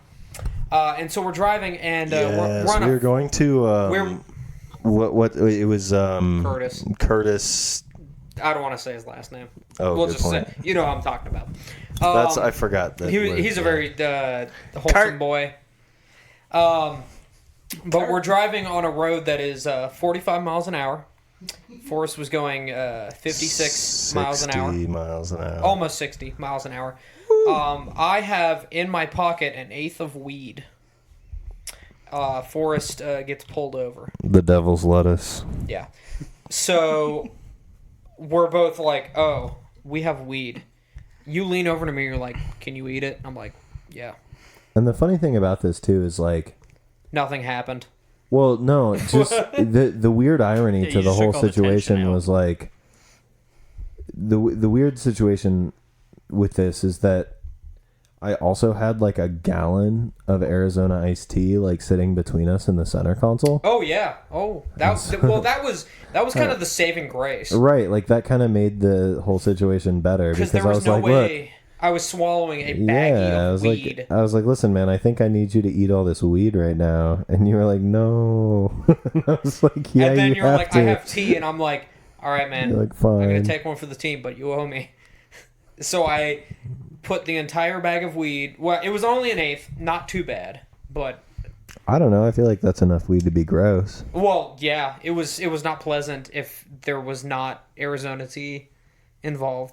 And then I took the empty baggie and shoved it under the lining of your seat. There you go. You got to do what you got to do, man. Because I'm like, well, the baggie's not going to be in play. No one's going to know that. And we had just recently smoked in this car, and you had to have smelled it. And this he walks up. Yeah, Forrest, you yourself were wearing one of those tie-dye drug rugs. No, you know what I was wearing? I was wearing a sweatshirt that was the Rastafarian colors. Oh yeah, yeah. Red, green, and yellow. In the back is a tie-dye rug. Yeah. We're listening to the Shins on your radio CD player. It definitely smells like weed, and they're like, "Well, you were going about 10 over the speed limit. Here's a ticket, sir."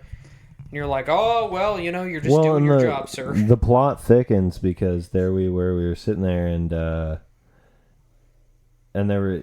Oh, wait. Huh? Hello? Did I call you? Yeah, you did. Oh, I didn't mean to call you. I'm sorry. Oh, this is awkward. Oh, there you go. This maybe got a little bit of Lauren on the podcast. Hey! So Your wife? The what? The wife? Yeah. The wife. The wife. The goddamn wife. Couple little important details on this story. First, the way we smoked the weed was we took a push pin and stabbed a bunch of holes in a Coke can. Yep. And then smoked it out the can like a fucking crackhead. Which is the first time... That's the way that I smoked weed for the first time. Do you remember Vince? Yes. Vince Kennedy? Yes. He was I the one loved that, that guy. Damn it. That guy I don't know is what the hell awesome. happened to him, but... I hope he's doing okay. Yeah. Good on you if you're out there, Vince. But yeah, that was the first time I ever... Fuck yeah. That was awesome. The old aluminum can with the holes poked in it.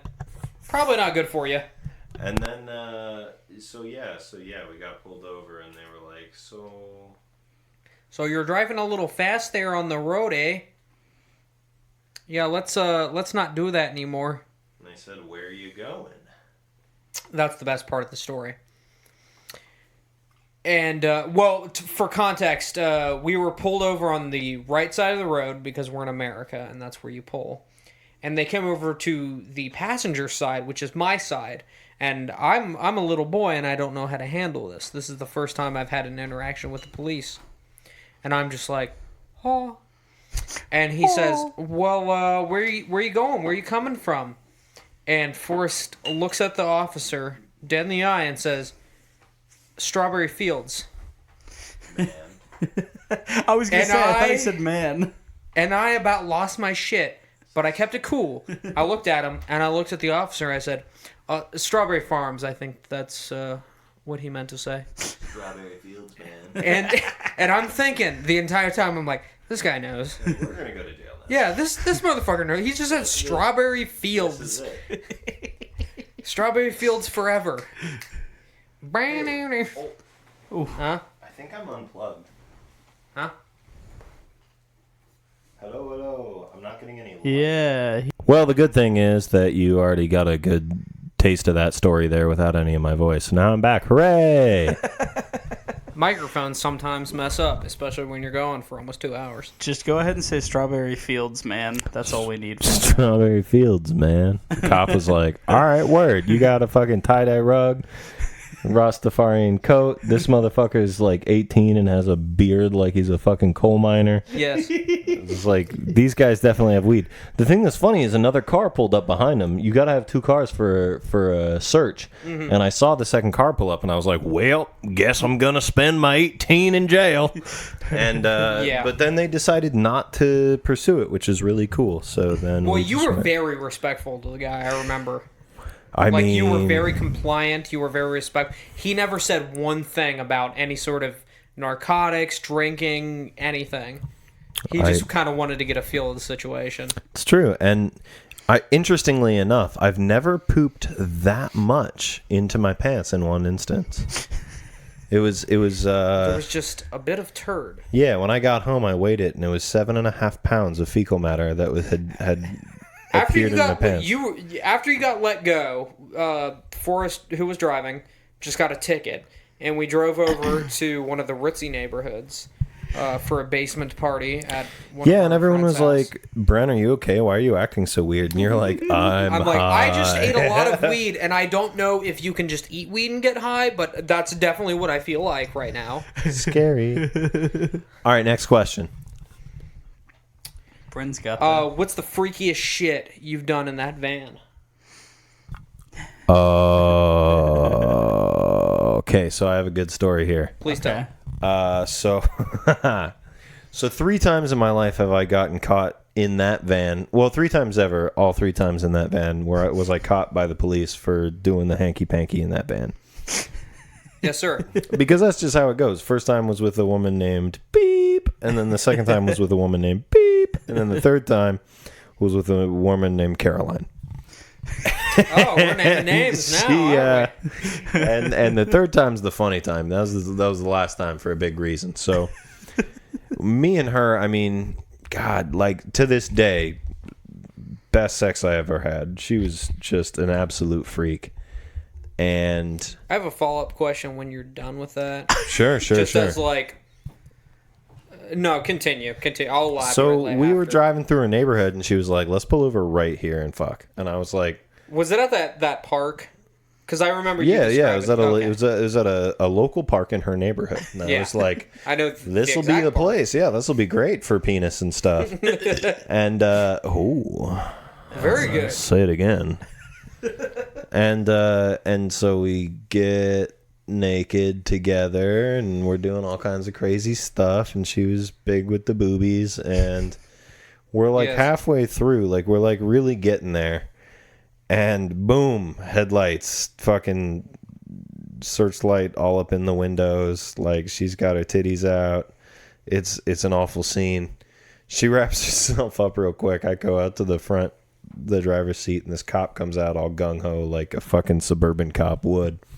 What are you guys doing here? Yeah, he's like, hey, listen, I'm a real cop. Just because I don't do anything but bust teenagers and suck my own dick doesn't mean I'm not a real nothing happens cop. in this fucking town. I like how this is immediately after Bryn tells us how respectful you were just being to the last officer. Yeah, well, this guy can go fuck when himself. you got a lot of weed, like, yeah, you're being respectful. When you're just getting down in a park, like, Man. fuck off. So here's the thing. Here's the thing that makes him a dick right here. The difference. I know there's a bit of a disparity there, Yes, but sir. here's the thing that makes the difference. Yeah. I'm 18, she's 17, right? We're both in high school. We're doing the hanky panks. Yeah. He fucking comes up and is like, "Oh, you're a big Mr. 18-year-old, huh?" And I'm like, You're about 3 months older than her, yeah? yeah, and he's like, "That's statutory rape." And I was What like, the fuck? "Whoa." I was like, "Statutory, huh?" And he's This like, guy's got a vendetta, and he's out to ruin he's like, somebody's life he tonight.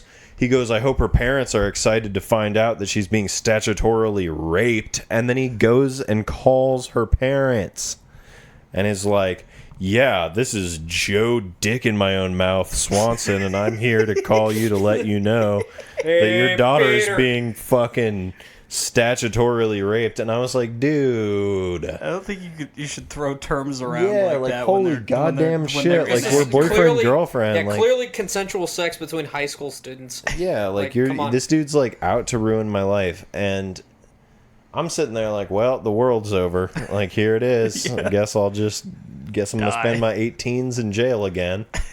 And But then you lucked out, didn't you? The 18s were a rough year yeah, for rough. Forrest. Yeah, I was really freewheeling, and All right, audience, encourage him to complete this story. Sorry. Aaron! I just had to just take needs a you to break to tell him laugh how a big little. it is. This fucking. So then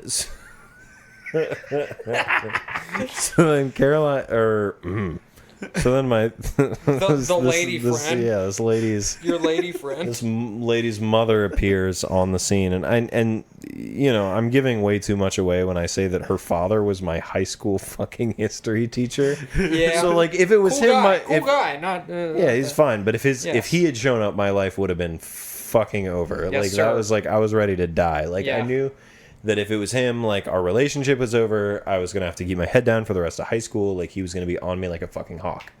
But instead, her mother showed up, and she goes up to the officer and she said, "Can I have a few moments alone with him?"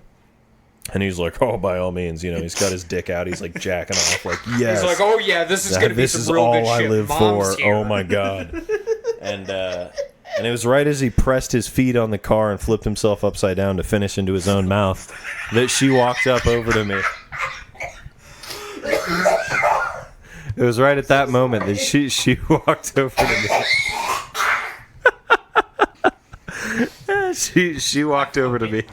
I'm dying. She walked over to me and she comes up to the window and says, she goes, "Forrest?" And I'm like, "Yeah." "Yes, Mrs. Blank." She goes, "When I was 16, I was caught naked in a van just like this one." And I was like, "Yes, Mrs. Blank." She's like, she goes, her father will never know. You're in the clear for now. And I was just like, yes. I was like, praise the Lord. Yeah. And I was clear from that point on. It occurred to me at that point on that it was open season. So I dodged a bullet there. Business. I dodged a bullet there, and from that point on, we had a lot more sex. But for some reason, none of it was in a van after that. No, we definitely started doing it like in people's basements and shit. If we did do it in my van, it was in the parking lot at Kroger, like parked next to other parked cars. We were being real low key. Here, Kroger, baby boy. Lots happened in that. I can't even begin to tell you how many hand jobs I've had in that Kroger. Like so many. I hope you know. Every night that you're there stacking the shelves, just look out into the parking lot. There's at least one hand job going on. There's one man in the driver's seat just making a real crooked smile right That's at the front right, door. man. Like, yep. There's one There police was an officer issue of jacking that off before, into his just one dude who was following the girls around while they were pushing carts, and he'd just be like in his car, just Jerking it? slowly driving behind them. Oh, that's not cool. Yeah. This podcast does not condone sexual harassment. No, it does not. No, I mean, It does condone autoerotic fornication. asphyxiation in regards to police officers, though. yeah, fuck the police. Consensual fornication is totally cool with us. Yeah. That's fine. Definitely had a lot Yeah, of get those, your fuck but- on. Do Hey, whatever Forrest, makes you happy. I have a question for you. What's that? Do you remember when you were a tot? Oh, what? A tot. A small human being? A young tot. I don't remember. A You don't bouncing remember any of baby that? boy. I mean, I remember You- like a few things, but I'm pretty sure it was all just sexual harassment. Oh, well, was that because you lived in California? Did you ever No, did you ever have a run-in with Harvey Weinstein? Oh. No, dude, when I was a toddler, I lived in Seattle. Oh, You know I've lived in 8 states? Jesus. that's dope. List them all off right now. Oh, shit. All right, okay. Texas, Texas, You lived in Minnesota. Texas? Minnesota. I was born in Texas, San Antonio. Oh, shit. Texas, Wisconsin, Minnesota, California, Ohio, Nevada. Washington. Yeah, Washington, right? Seattle. Soon Okay, you I can guess add that's 7. Well, That Pennsylvania was 6. will be your That was 6? That was 6. Pennsylvania will be your next one. That's 7. So I guess I've lived in 6 states, not 8. I don't know why. Well, there you go. That's one. Is that off. all? Hold on. Texas. Anyway, I got an email from TMZ that I think you should know about. Oh. You have been caught. He's been caught. Well, an adult male Oh has my been caught. god. Would you like to When you tell were- us about this? When you were a small boy, do you remember? Just a little boy. Do you remember being but around a bathtub of a Lederhosen brandy drinking Joel McHale? I do. I remember that now. Yeah, it was a house party for all the would-be stage actors that were going to Washington University to get their graduate's degree. My mom went to the University of Washington in Seattle to get a degree in acting. She was a stage actor. Yes. Actress. But Joel McHale, was one of her cohorts, and he was at the party. They were friends, and so there's a picture of me sitting in a bathtub with Joel McHale. He's wearing clothes. Yeah. We're joking this up, but yeah, no, it's actually pretty. If you Google Joel McHale bathtub, you will find a picture of. Oh, seriously? Yeah, because I'm if pretty you sure. type in Joel McHale bathtub, Oh my god, that's awesome. Yeah. a picture of you just sitting on the edge of a bathtub, and in an empty bathtub is Joel McHale in Lederhosen, very drunk, clearly. Yeah. And it looks like he's kind of tickling your feet, Well, you know. But but like in a fun way. Like, I'm not trying to accuse him of Yeah, anything. Obviously. yeah, Joel McHale, friend of the show. Yeah, friend of the show, obviously. Friend Fuck of the yeah, show, community. Joel McHale, lead actor and No, absolutely. the most We're not- influential comedy to me of our generation. And fucking soup. the first guy to really ever introduce me to the male G-spot. You know. Oh yeah. So thanks, Joel McHale. You fuck. He fucked it up. I was like, "Hi, Joe McHale," and he was like, "You know what I mean?" Hello, I have brand new lederhosen. Would you like me to stick finger up your ass? Like, boy, oh golly, Mister. Hey man, I might be 5 or 6 years old, but absolutely there. That's what it sounded like. You got a pretty tight asshole, don't you? Oh, well, I am only 5. It was great. It was really good for me. It was a sexual awakening. Jesus fuck. I wrote about it in my autobiography. Forrest, a tale of the Tale of Two Rectums. Oh, all right. I've got the name for it. Forest, without the trees. Oh, no! It's can't see the forest for the trees. Ooh, that's better. The forest for the trees. How I don't about know. I got fingered in my Yeah. bum. Forest. I got have fingered in my bum by Joel McHale. 8.5 ounces of shit in my pants. 7.5 pounds. 7.5 pounds. I'm sorry. A journey it. through the prostate. A Forrest Roberts story. But that's really cool. That's definitely the biggest celebrity tie that we've had on this show so far. Yeah, we know a guy that thank knew a goodness. celebrity. Yeah. When I was a kid. He tickled Fantastic. your feet, Just and that's what like, matters. to be clear, like, we're drunk right now, or We were I am. very drunk. I'm I pretty could drunk. do another beer, but I'm very drunk.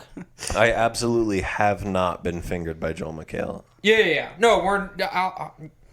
Hey, it's okay. It's not your fault. Well, thanks. It's not your fault. I tried. It's not your fault that Joel McHale didn't finger you. I know. I really did my best. I wore my short shorts, my fucking Barney shirt. Did you try to contact Jeff Epstein? Jeff Winger. Yeah, Epstein. What's his name? Jeffrey Epstein. Is it Jeffrey Epstein? Yeah, Dude. Jennifer Lawrence? the guy who's Jennifer Lawrence. Ooh, The guy who fappening. suicided himself to death. No, I'm just. Oh, okay. No, Epstein. Yeah, I was making a joke and then I forgot his first name. Jeff. Hey, Yes, do you have another question for me? I feel like you do. Yeah. I do. Just say, I wrote There's them a all piece down. of paper here and I don't know how to transition to it.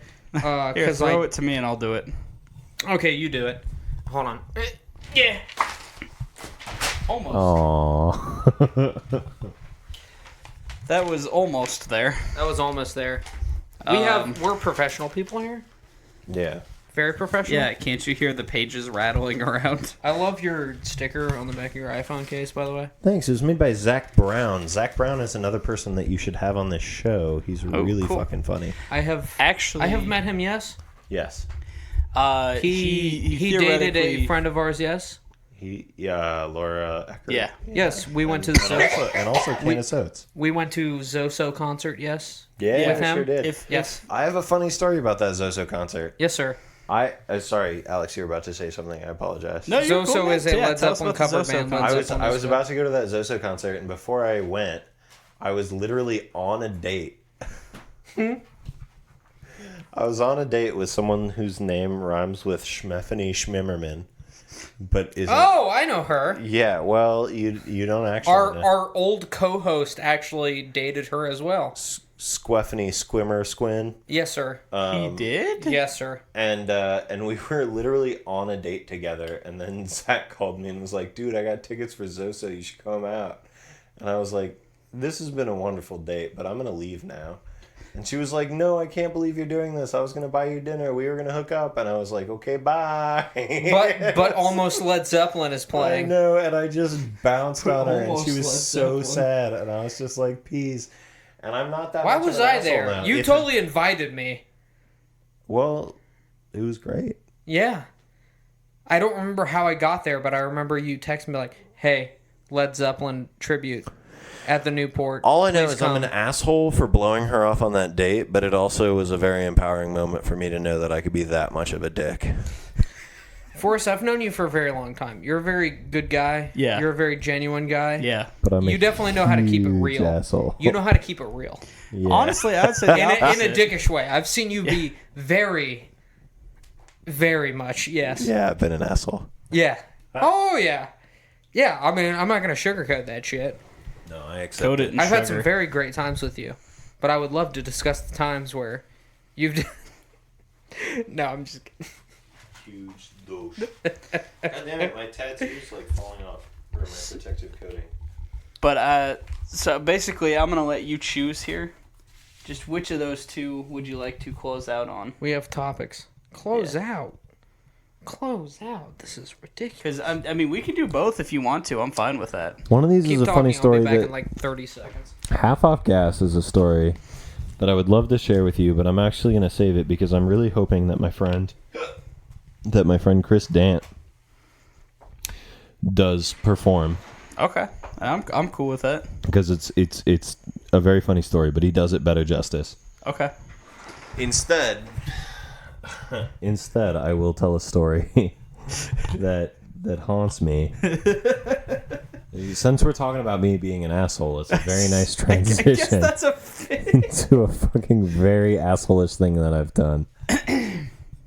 And okay, so a little context for this story leading up to it. Give us some this context. is we call this the porter potty story. Because I only vaguely know this because this is like. oh, I'm think like this talking like happened- way too into the microphone. It's turning red. Nah, Hold on. it's cool, man. The Because it gets all balanced out because everything Bryn says, no matter what, just goes into full red. Oh, he's going to fucking hear me. Oh, well. that's fine. So he balances it out. Don't worry. It'll be fine. That's good. But so this story was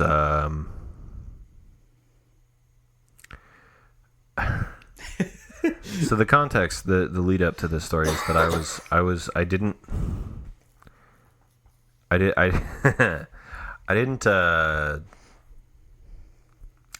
I had recently been broken up with, and Okay. I truly loved the woman that had broken up with me. It was the first time that I had ever really had my heart broken. I would have stayed with her forever. I was deeply in love with her, and when she left me, I was devastated. And you know, I was young. I was like 23, and I was going through it, and I had never truly had my heart broken before. And so, you know, what is a boy to do? I went out and bought like $200 worth of drugs, which doesn't sound like that much, but it was $200 of just Molly and acid. Señor, cerveza por mí, Para ti. Y tú también. por tú Sí. y mí. Ven para acá. Tus cervezas, sí. Ay, güey. Yeah. Güey. Ay, güey. Señores. Pinche pendeja. Señor. No mamas, güey. Bryn and Forrest are yelling at each other in a language I don't understand, and I am afraid. Ven para acá. Señora, por ver cerveza por tú Sí. Hizo- Sí, señor. y por mí. I took French in high school, so I don't know what's going on right now. Man. Sorry, I took French. I can speak one language real good, and I can English? speak another language Oh, kind of dude, good. No, don't use your chompers. Oh, he did it. I can speak like 3 languages kind of. He used his chompers. Oh. That's cool. I'll pick it up. Sorry. No, it's fine, man. I used my teeth to open a beer bottle because I'm a fucking Continue, maniac. signore. So, let's start this story over. Yeah, I was gonna say, hope to just- God that you cut like Yeah. the last 20 minutes out of this. First of all, This we're is at gonna be- 3 hours and 15 minutes. No, we're No, not. it's 2 hours. Yeah. It starts at 1. It starts at 1. Yeah. But still. It's 2 hours and 13 minutes. This is gonna be like the greatest editing job that has ever been done on the show. But yeah, just let's just rewind it here and just start back from the top, man. Tell us a great story, sir. You guys want to hear a tongue twister? I do. What to do to die today at a minute or two to two. An exceedingly difficult thing to say, but harder still to do. For there'll be to tattoo at a minute or two with a tat-tat-tat-tat-tat-tat-two, and the dragon will come when he hears the drum at a minute or two to do. And Are you fucking Winnie the Pooh? To sit in solemn silence in a dull dark dock in a pestilential prison with a lifelong lock awaiting the sensation of a short sharp shock of a cheap and chippy chopper on a big black block. You got a short, sharp shock That's right. That's Pink Floyd, I think. I almost got that. I think it was Lennon who once said, black bug's blood, blue bug's blood, black bug's blood, blue bug's blood, black bug's blood, blue bug's blood. Can I tell a story of how I, like, in my younger youths, I'm still, like, a young man, but, like, in my younger youths, I tried to emulate Forrest one time and it failed. Ooh, I want to hear this. Yes. I had great times with you when we were younger. We sure did. Yes. And there was one specific time where I was like, well, Forrest is not here. I could totally take the place of Forrest at this current environment that I am at. Goddamn right. But in my naivety, I realized that I am an awkward little boy and could not quite pull off that charm Big dick that he energy. exudes. It's all just a big swinging dick. Big swinging dick, which metaphorically I could not provide. Christ. What the fuck? Why is this happening? Oh, it came off. So let me tell you this story. I was at a house party of a friend of ours. Do you remember? Do you remember Ben? Ben who? Stobie? Of course. Yes. Dude, I'm dating Lauren Garms. You think I don't know who Ben Stobie You know is? who Ben Stobie is. I've heard of Ben Stobie. Well, you know who Chelsea is. I know you know who Chelsea Oh, I know who Chelsea is intimately. But anyway. High school. Oh, he That pooped. got picked up. I saw that in the fucking wavelength on the Logic Pro. The man pooped. I'm trying to tell a serious story here. So anyway, his Smells cousin like had a tuna salad. her parents were out of town, so we had she had a big old house party of Ben's cousin. Oh. Her name is Megan. I was good friends with her for a while, but anyway, her parents were out of town, so she had a big old party with her like soccer friends. So yeah. So I'm there with a couple of dudes. There's like 3 dudes there and a bunch of soccer girls. That sounds really cool. So I remember when They're I was all with... athletic. I bet they had great calves. They had great calves and they were athletic, and you can see where this is Hey, going. girl, let me see can see- them ankles. Yes, you can Do see you where... wear shin guards? Because you're fucking shin guarding my heart. Did they play testicle? Damn it! Did they play testicle? They sure did not. Did they play soccer with your testicles? They sure did not. No. That wasn't You're not into wasn't that? Let me get to the point here. No. Alex. So I remember being at an engagement with Forrest, and he said, in the middle of nowhere, "Hey, let's discuss Freud."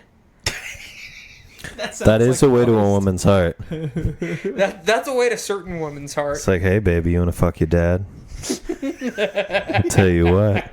Yeah, when you're Because I'm trying to fuck my mom all over you, when baby. you're with a bunch of pot smokers in your forest, and you just say, "Hey, let's discuss Freud," somehow it fucking works. But when you're me, and you're at a party full of soccer girls, Sports chicks hate Freud. yeah. So, Well, it yeah, doesn't help things that you were a huge fucking brony.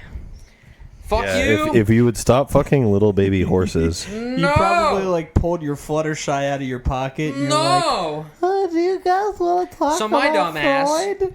we're out in the garage just smoking some pot. And I think, hey, Ooh. this might work because I heard this work one time. and I go, hey, let's discuss Freud. And this Yeah. one fucking chick just looks me dead in the eye and says, everything Freud said was disproven. I'm just like, oh, all right. I guess that's the end of that. Like, I guess I'm not going to be like a pretentious piece of shit tonight. Not saying that what you said was pretentious, Mr. Burp. Jesus. But Sorry, guys. yeah, that was definitely me in my youth trying to get laid. You know what? I've Did not work I out. I haven't tried that one out lately, but I do have a few that are worth trying. Oh yeah, please share. Yeah, And give then us some tips. I'll give you one that seriously has never failed for me ever. Okay. Do tell. This is my number one way to get a girl's number. All right. Yes. So let's say you're at the supermarket. Buying groceries. I spend a lot of time there. Let's say you're at a supermarket or literally anywhere. Let's say you're at the mall, and you see a very Mall. pretty What the fuck girl. is a mall? This is 2019. Okay, so still go to the mall. let's say you're online, and All this right. won't work online. So Okay. you'll have to get offline, go to the grocery store. Be a human being. Bryn, just go to a Find a brony pretty meetup, girl. it's fine. Yeah, so let's say you're at a brony meetup, I guess. Okay. You see a girl, you think Dressed she's in her pretty. Applejack costume. Here's what you do: you walk up to her all unassuming, just like regular. Yes, sir. You're not making eye contact. You're not trying to like flirt with her with your looks or anything. You just walk up to her. Okay, so don't be like Ted Bundy. I feel like Ted Bundy was probably pretty discreet, if I'm being honest. Yeah, he's a charming guy. Yeah, we know he's a someone charming that's guy. basically the epitome of Ted Bundy. That's a little creepy. Yeah, it really is. Wait, But it's anyway, not me, continue. is it? No. Oh, good. So We've told him. So you go up to the person. It doesn't even have to be a girl. Let me preface this. This isn't like some great trick to pick up girls. Like if you're a gay guy, this will also work. Like it or if you're a lesbian woman, or if you're Straight up. if you're a trans person trying to pick someone up of the opposite sex, it doesn't matter. It doesn't matter who you are. Whatever the hell you are. If you're a guy trying to pick up a pony, this won't work because ponies don't understand So English. what you're saying is Sorry, one Brent. human being trying to make sex on another human being. sentient Yeah, being. yeah. So you go up to them and you go, "Hey, do you have a pen that I could borrow?" And then they give you a pen because everybody's generally got a pen, right? Let me stop you there. Who the fuck carries a pen? Yeah, what? What are you talking about? Everybody's got a fucking pen. If you see a girl with a purse, she has a pen in her purse. Well, okay, that's a fair All right. point. So purse. I'll allow There's it. your first indicator. Right. Okay, continue. And then you're like, "Thanks. Oh my god, lifesaver." And then you take their pen, you pull out a piece of paper, you write your phone number on a piece of Hold paper. on, do I have to have the piece of paper Well, with yeah, me? you have to. How Yes, else are you gonna pull dude. it out? Okay, write your phone number on your skin and then pull that part of your skin off. Okay.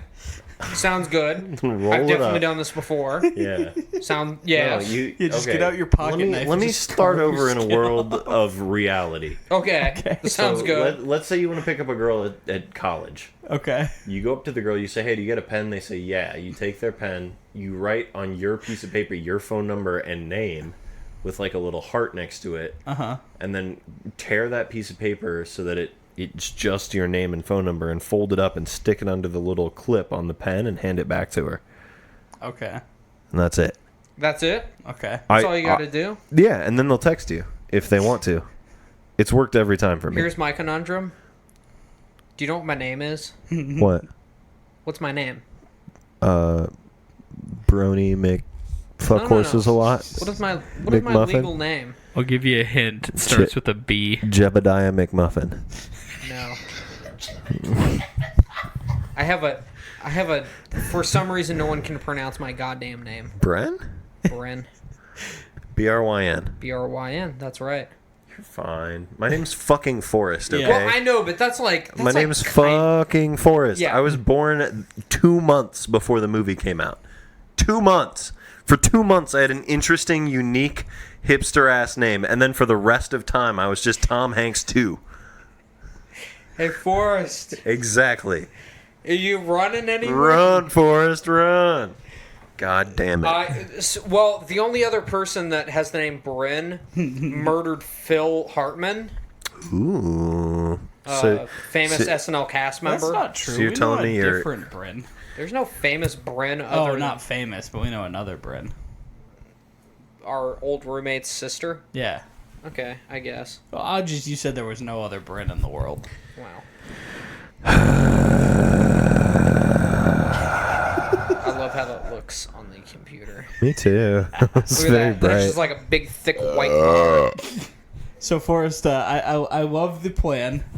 Let me just say, I can guarantee you that this won't work if I do it. Why is that? I kind of want to see what happens if I were to do this. Alex, can I provide you with a little bit of insight? Sure. I've seen some overweight guys make it with some pretty hot girls. Uh-huh. And I'm going to tell you exactly how. Okay. Please do. Yeah, please do. 2 things. Uh-huh. Talk like you're a pimp. No, I'm not fucking kidding you. Talk like you're a pimp. Uh-huh. And wear a bunch of rings. I know that sounds fucking ridiculous. You ever heard of the Gentleman's Gazette? No. I'm the #1 Mac Daddy of No, Franklin not County. like that. Not like that.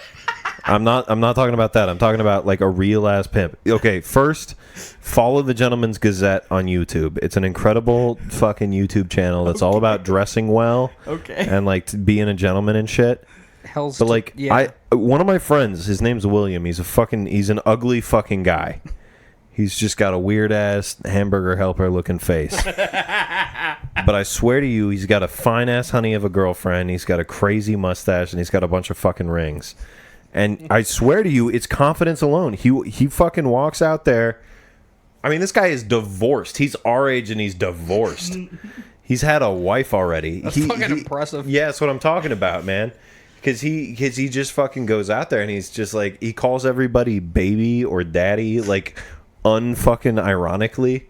Like I ran into this guy on Mother's Day. I was at a coffee shop. He walked by. He's like, "Hey, it's a couple of mommies on Mommy's Day." He fucking threw up his fucking pinky rings. I was like, "Holy Jesus Christ!" It made me feel cooler than I have ever felt. All you got to do is be way too confident. If you walk up in the club with like a dope ass fucking suit on and act hella fucking confident, I swear to God, you're gonna get some fine ass honeys.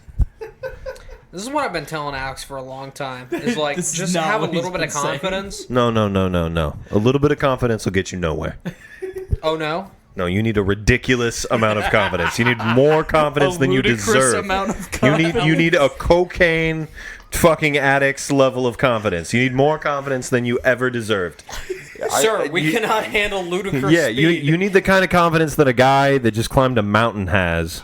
But you do not deserve it. Like, you need to just... I fucking showed up in the club, and I'm just at a 10. Alex voted for a guy that climbed Mount Everest, so take that. I mean, that's kind of cool. Let's not put my Well, I also voted for him, so... political views out there. Well, you know, we're getting into a lot of deep shit here, but... Are we? Well, you know, here and there. All I guess I'm I should saying say is... former political views because I no longer support that. But All I'm saying Anyway. is... Exude. Follow the Gentleman's Gazette. okay. Spend like $1,000 on a couple of suits. I know that sounds crazy, but give yourself like 6 months to spend $1,000 on some dope ass clothes. Get it all custom tailored to your size.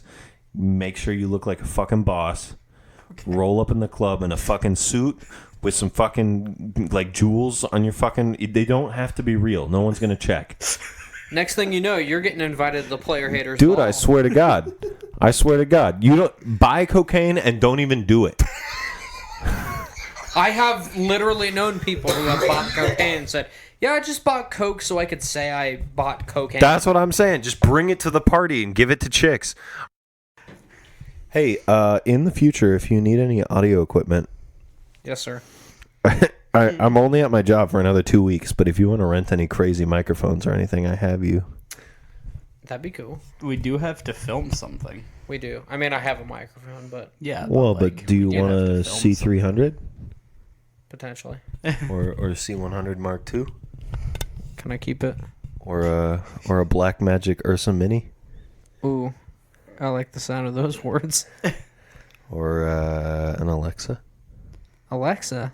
You ever seen an Alexa? Alexa, please blowjob me. No, you ever seen an Alexa Mini? Yes. Oh, I know what you're talking about.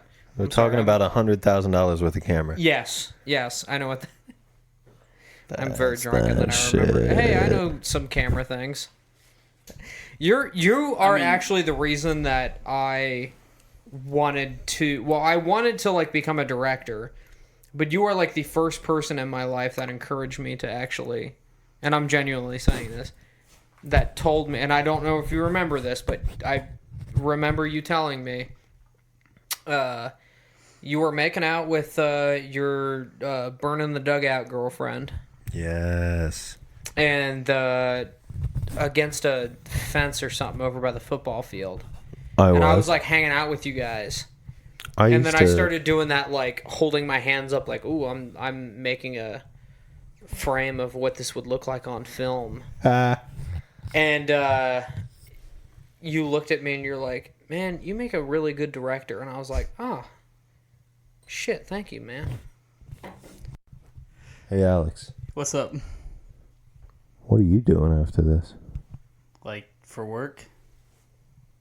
No, like, you're taking your pants off, right? I'm going to go to bed. Listen with your ears to some of this. You Joel? Is Joel McGill? Joel, when did you get here, you sly dog? So, would you like to tell us that one story to finish us off and send us home? Half off gas? Either that or the porta potty one that you did. Oh, I never told the porta potty. Okay, let's do the porta potty because I want to save half off gas for Chris Dant. Okay. God. Okay, so I was brokenhearted. We're gonna start over with this because I was rambling before. Go for it, man. Never before had I had my heart broken. Yes. Okay, I was dating a woman. Her name was Emily, and she was the first woman I've ever like really loved, and I to this day have a lot of love for her, and I believe in a weird way that she understood me in a way that no one else ever has. And it was beautiful, the love that we shared, but obviously we broke up, and I was crestfallen. I was heartbroken. I wasn't ready to take on life, and she hated jam band music, and I was all for it because I was a bit of a hippie. She was all into metal and shit. No Grateful Dead? Right. No Fish? No Fish. Aw, no Fish. So I went to a hippie-ass music festival. It was called The Workout. Happened in Noblesville, Indiana. No, it sounds like the opposite of a hippie festival. The Workout? Yeah, no, The Workout? No, it was cool. Okay. It's because the band The Works were the headliner. Ah, I see. And it wasn't in Noblesville, Indiana. It was in Thornville, Ohio. Okay. And it was at Buckeye Lake. And I bought hundreds of dollars worth of drugs before I went. I bought like a handful of pure MDMA and a fucking handful of acid. And I went there, and I just took all of it. Oh, my. And it was the most drugs I've ever been on, and I was completely alone. I wasn't with anybody. Ah. And it was... Well, that's how you make friends. And no. It was my intention to spend the whole time by myself, and I did. And at one point... Before I left, I knew I was about to do all these fucking drugs, so I ate, like, this huge meal. Because I was like, I'm definitely not going to eat for the next 48 hours. I'm going to forget to eat, and I'm going to forget to drink water. My intention was to stay 2 nights. Like, get there for the first night, party down, spend the whole day, stay the next night, and then leave in the morning. What I did was I got there and did all my fucking drugs. Because I did a little bit of Molly when I got there, and then I was high on Molly. So then I just did all my fucking drugs. Because you're feeling good. You're like, because I was like, you know what would be fun is if I just overdosed on all these drugs. I can handle all of these. Which is exactly what I did. I didn't actually overdose, but I took probably more than you should have. Almost an entire gram of Molly, which is a crazy amount of Molly. Yeah. And then 4 or 5 hits of acid. Yeah. And it was super duper fun, but it's like those things have repercussions. And the repercussions for me came in the form of some pretty upset stomach. And so I was waiting in line at a porta potty. Oh, and I was like, I don't feel great. And I went into the porta potty, and the minute that I got in the porta potty, my brain was like, now's the time that all of the food comes up. And I threw up everywhere. I threw up forwards, I threw up, I threw up down, I threw up sideways. I just painted the walls of that porta potty with my crazy regurgitation. With your mouth hole? Yeah, with my mouth hole. Not my butthole. Just not my the mouth butthole. And the kicker to the whole thing is like, when I was done and the walls were dripping with puke, I turned around and opened the door, and this very nice hippie gentleman opened the door for me, and he was like, hey man, you doing okay? And I was like, yeah. He's like, thanks, cool. And then he went into the porta potty, and I just jogged away. I was like, fuck that. I am not turning around. I'm never seeing that guy again. I'm not dealing with Mr. Nice Hippie. Oh my God. Because he was probably genuinely concerned for you, and then he saw the mess you made. And was like, oh, and Jesus his natural Christ. human reaction came in and was like, fuck this hippie junk. What the fuck did this stoner piece of shit do to this junk? Dude, it was a mess. It was fun, though. That was a very fun night. I crawled on top of my car. So I parked at this music festival. I crawled on top of my car in Thornville, Ohio, and I laid on top and I just stared up at the stars. And I have never hallucinated visually as vividly as I did that night. There were some incredible things that I saw. Well, when you're looking at the cosmos, anything can happen. Exactly. It was very cool. Well, that's fantastic. Yeah. So, That's awesome. you know how people say no fat chicks? Uh-huh. They Well, sure do. I got one thing to say to all the fat chicks out there. Please. Hey. What's going on? How you doing? What are you getting up to later? Are you going to tell them to also wear a lot of rings and sweatsuits? No, dude, Or but I'm suits. telling you, no, listen to me. The sexiest girls I've ever been with, and I'm not fucking playing with you right now, the sexiest girls I've ever been with have all been overweight. And here's why. Because the fucking bigger girls don't just get what they want because they're all that hot shit, right? Like, they're not like, oh, They look don't at have me, that I got my ego. titties and, like, my ass and I'm all skinny. No, they had to fucking, like, work to get a guy, right? Because they're, like, not, like, traditionally attractive. Right. And because of that, once the fucking floodgates opened, it was, like, crazy. Like, all the big girls I've been with are the fucking wildest girls I've ever been with. Yeah. For sure. I'm telling you that right now. And I like think about it from time to time and I'm like, damn. Big girls are what's up. Shit. That's the American dream. Yeah, dude. So thanks for promoting your new book, Forrest Roberts, Big Girl American Dream. Available on Amazon September 24th. Make America thick again. That's what I'm talking about, baby. Hell Ooh. yeah. Well, God damn. Ooh. Forrest, dude, thank you so much for being on. This has been fucking hilarious. This has been one of the greatest programs we've Seriously, done. Probably the fucking best. Son of a amazing. bitch. Fantastic. Hopefully someday you come back through Ohio, be back on again because we'd love to have you. I Or can we get only famous hope. enough to where we get to like wander about like Kane and Kung Fu. take the U-Haul on the road. We'll see. Oh yes. We'll see. If Elon Musk allows us. Please, Mr. Elon. But you, all of you guys, thank you for listening to it. Please follow us on Instagram, Facebook, our YouTube channel. Subscribe to us, like our shit, so that we can continue. We have the to... most confusing handle ever. Because the podcast is called Tacky Tablecloths. Yeah. And that's just sort of arbitrary at this point. Yeah. Our actual like quote unquote company name is Revolter Pictures. Mm-hmm. Yeah. And we try and get that across as much as we can. But yeah, if you could just like follow us at that. Yeah, at That would Revolter be Pictures. fantastic. And if you wanted to Fantastic. follow me on Instagram, Oh, Yeah. please do. Yeah. Plug anything you yourself. want. my Instagram is Forrest Xavier Photos. That's FORREST Photos.com. Now, how do you spell photos? Also tag you in the post. as Yeah, well. and I would say We'll tag you. You can find me at xhamster_bigdickasaurus.com. You'll find me there. And you can find me, Bryn Casson, at 4chan/MLP. No. Are you the hacker known as Fortune? I am the hacker known as Brony, apparently. Bronysaurus. Apparently. Well, Listen, when your girlfriend, your senior year of high school, buys you a Brony shirt and you wear it one time to the Columbus Zoo, that does not make you a Brony. Okay? debate. I mean, I'd Because fuck a I was horse. getting some sex, and she told me, and what are you going to do when you're 17, almost 18 years old? Listen, guys, I'd fuck a horse. Well, thank you. I'm dropping the mic. That's Well, thank you, Forrest Roberts, for coming on. We do not endorse bestiality, nor do we promote bronies. As always, guys, don't forget to spay and or neuter your grandpa. Yeah, have a great time. We'll see you next week. Or we might not, because we'll be busy doing the 3 weeks of terror. So if you don't hear from us, that's why. We will be back for sure as soon as that's done. We'll try and squeeze a couple episodes in but we'll see. We'll squeeze it in. I know how to squeeze it in. Okay, all right. So everyone have a fantastic night. Take it easy and yeah.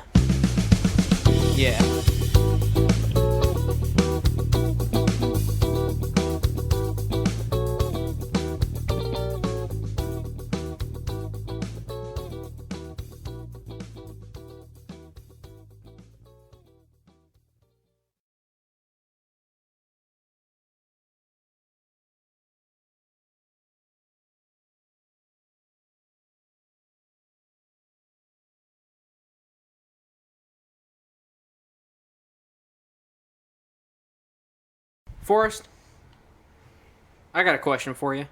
What do you got? You've had the in out, yes? The old in out. The old bang. With the ladies? One or two. The old squeaky mattress. Yeah. I just want to ask you one question.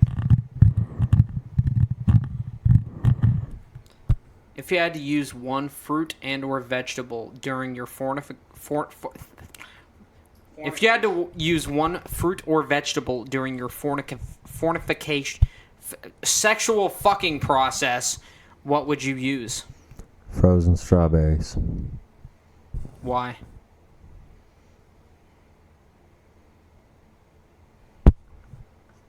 I can't tell you, man. Just, you gotta be creative. But I promise you, I'm not even joking. Frozen strawberries. Some adventurous shit. Forrest, thanks for coming on the program. I have one closing remark for you. What's that? Got a big dick, man? No, it's like pretty medium. Oh, okay. Me too, man. Yeah. Right on. Yeah, it's like all perched up on my balls. Yeah?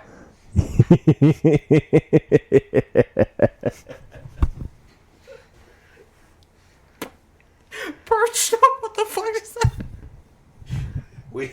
We absolutely must be done. This has to be over now. Seriously, I swear to God. One more. How? One more. Okay. Literally one more. Forrest Roberts. Yes. How do you get it in the butt, man? There are two ways. Yes. Please tell me both of them. One, luck. Yeah.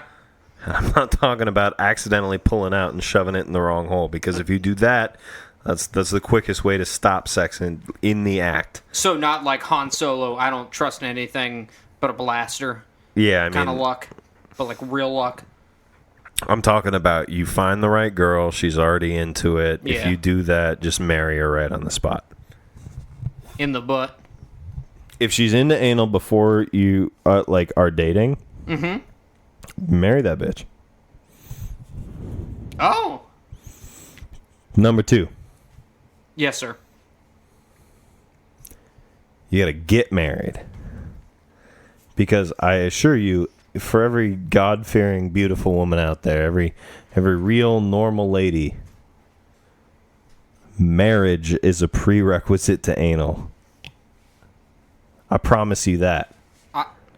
Can I ask you a follow-up question? Okay. I've done the anal without marriage. Okay. What do you say to that? Well, you're not married, so you fucked right up, didn't you? Well, I fucked right up somewhere, I'll tell you. Hey, hey, thanks for listening to Tacky Tablecloths. Thank you for Forrest Roberts for coming on and getting real fucking drunk with us. Listen next week, I guess. Fuck you people. Hey, don't say that. Fuck you. Thanks for listening. Thanks for listening. He'll edit it out. No, he won't. I will. Fuck you people. Fuck everyone that's listening to this. Don't tell the people to fuck off. I won't. Except they will. Fuck you. Thanks for listening.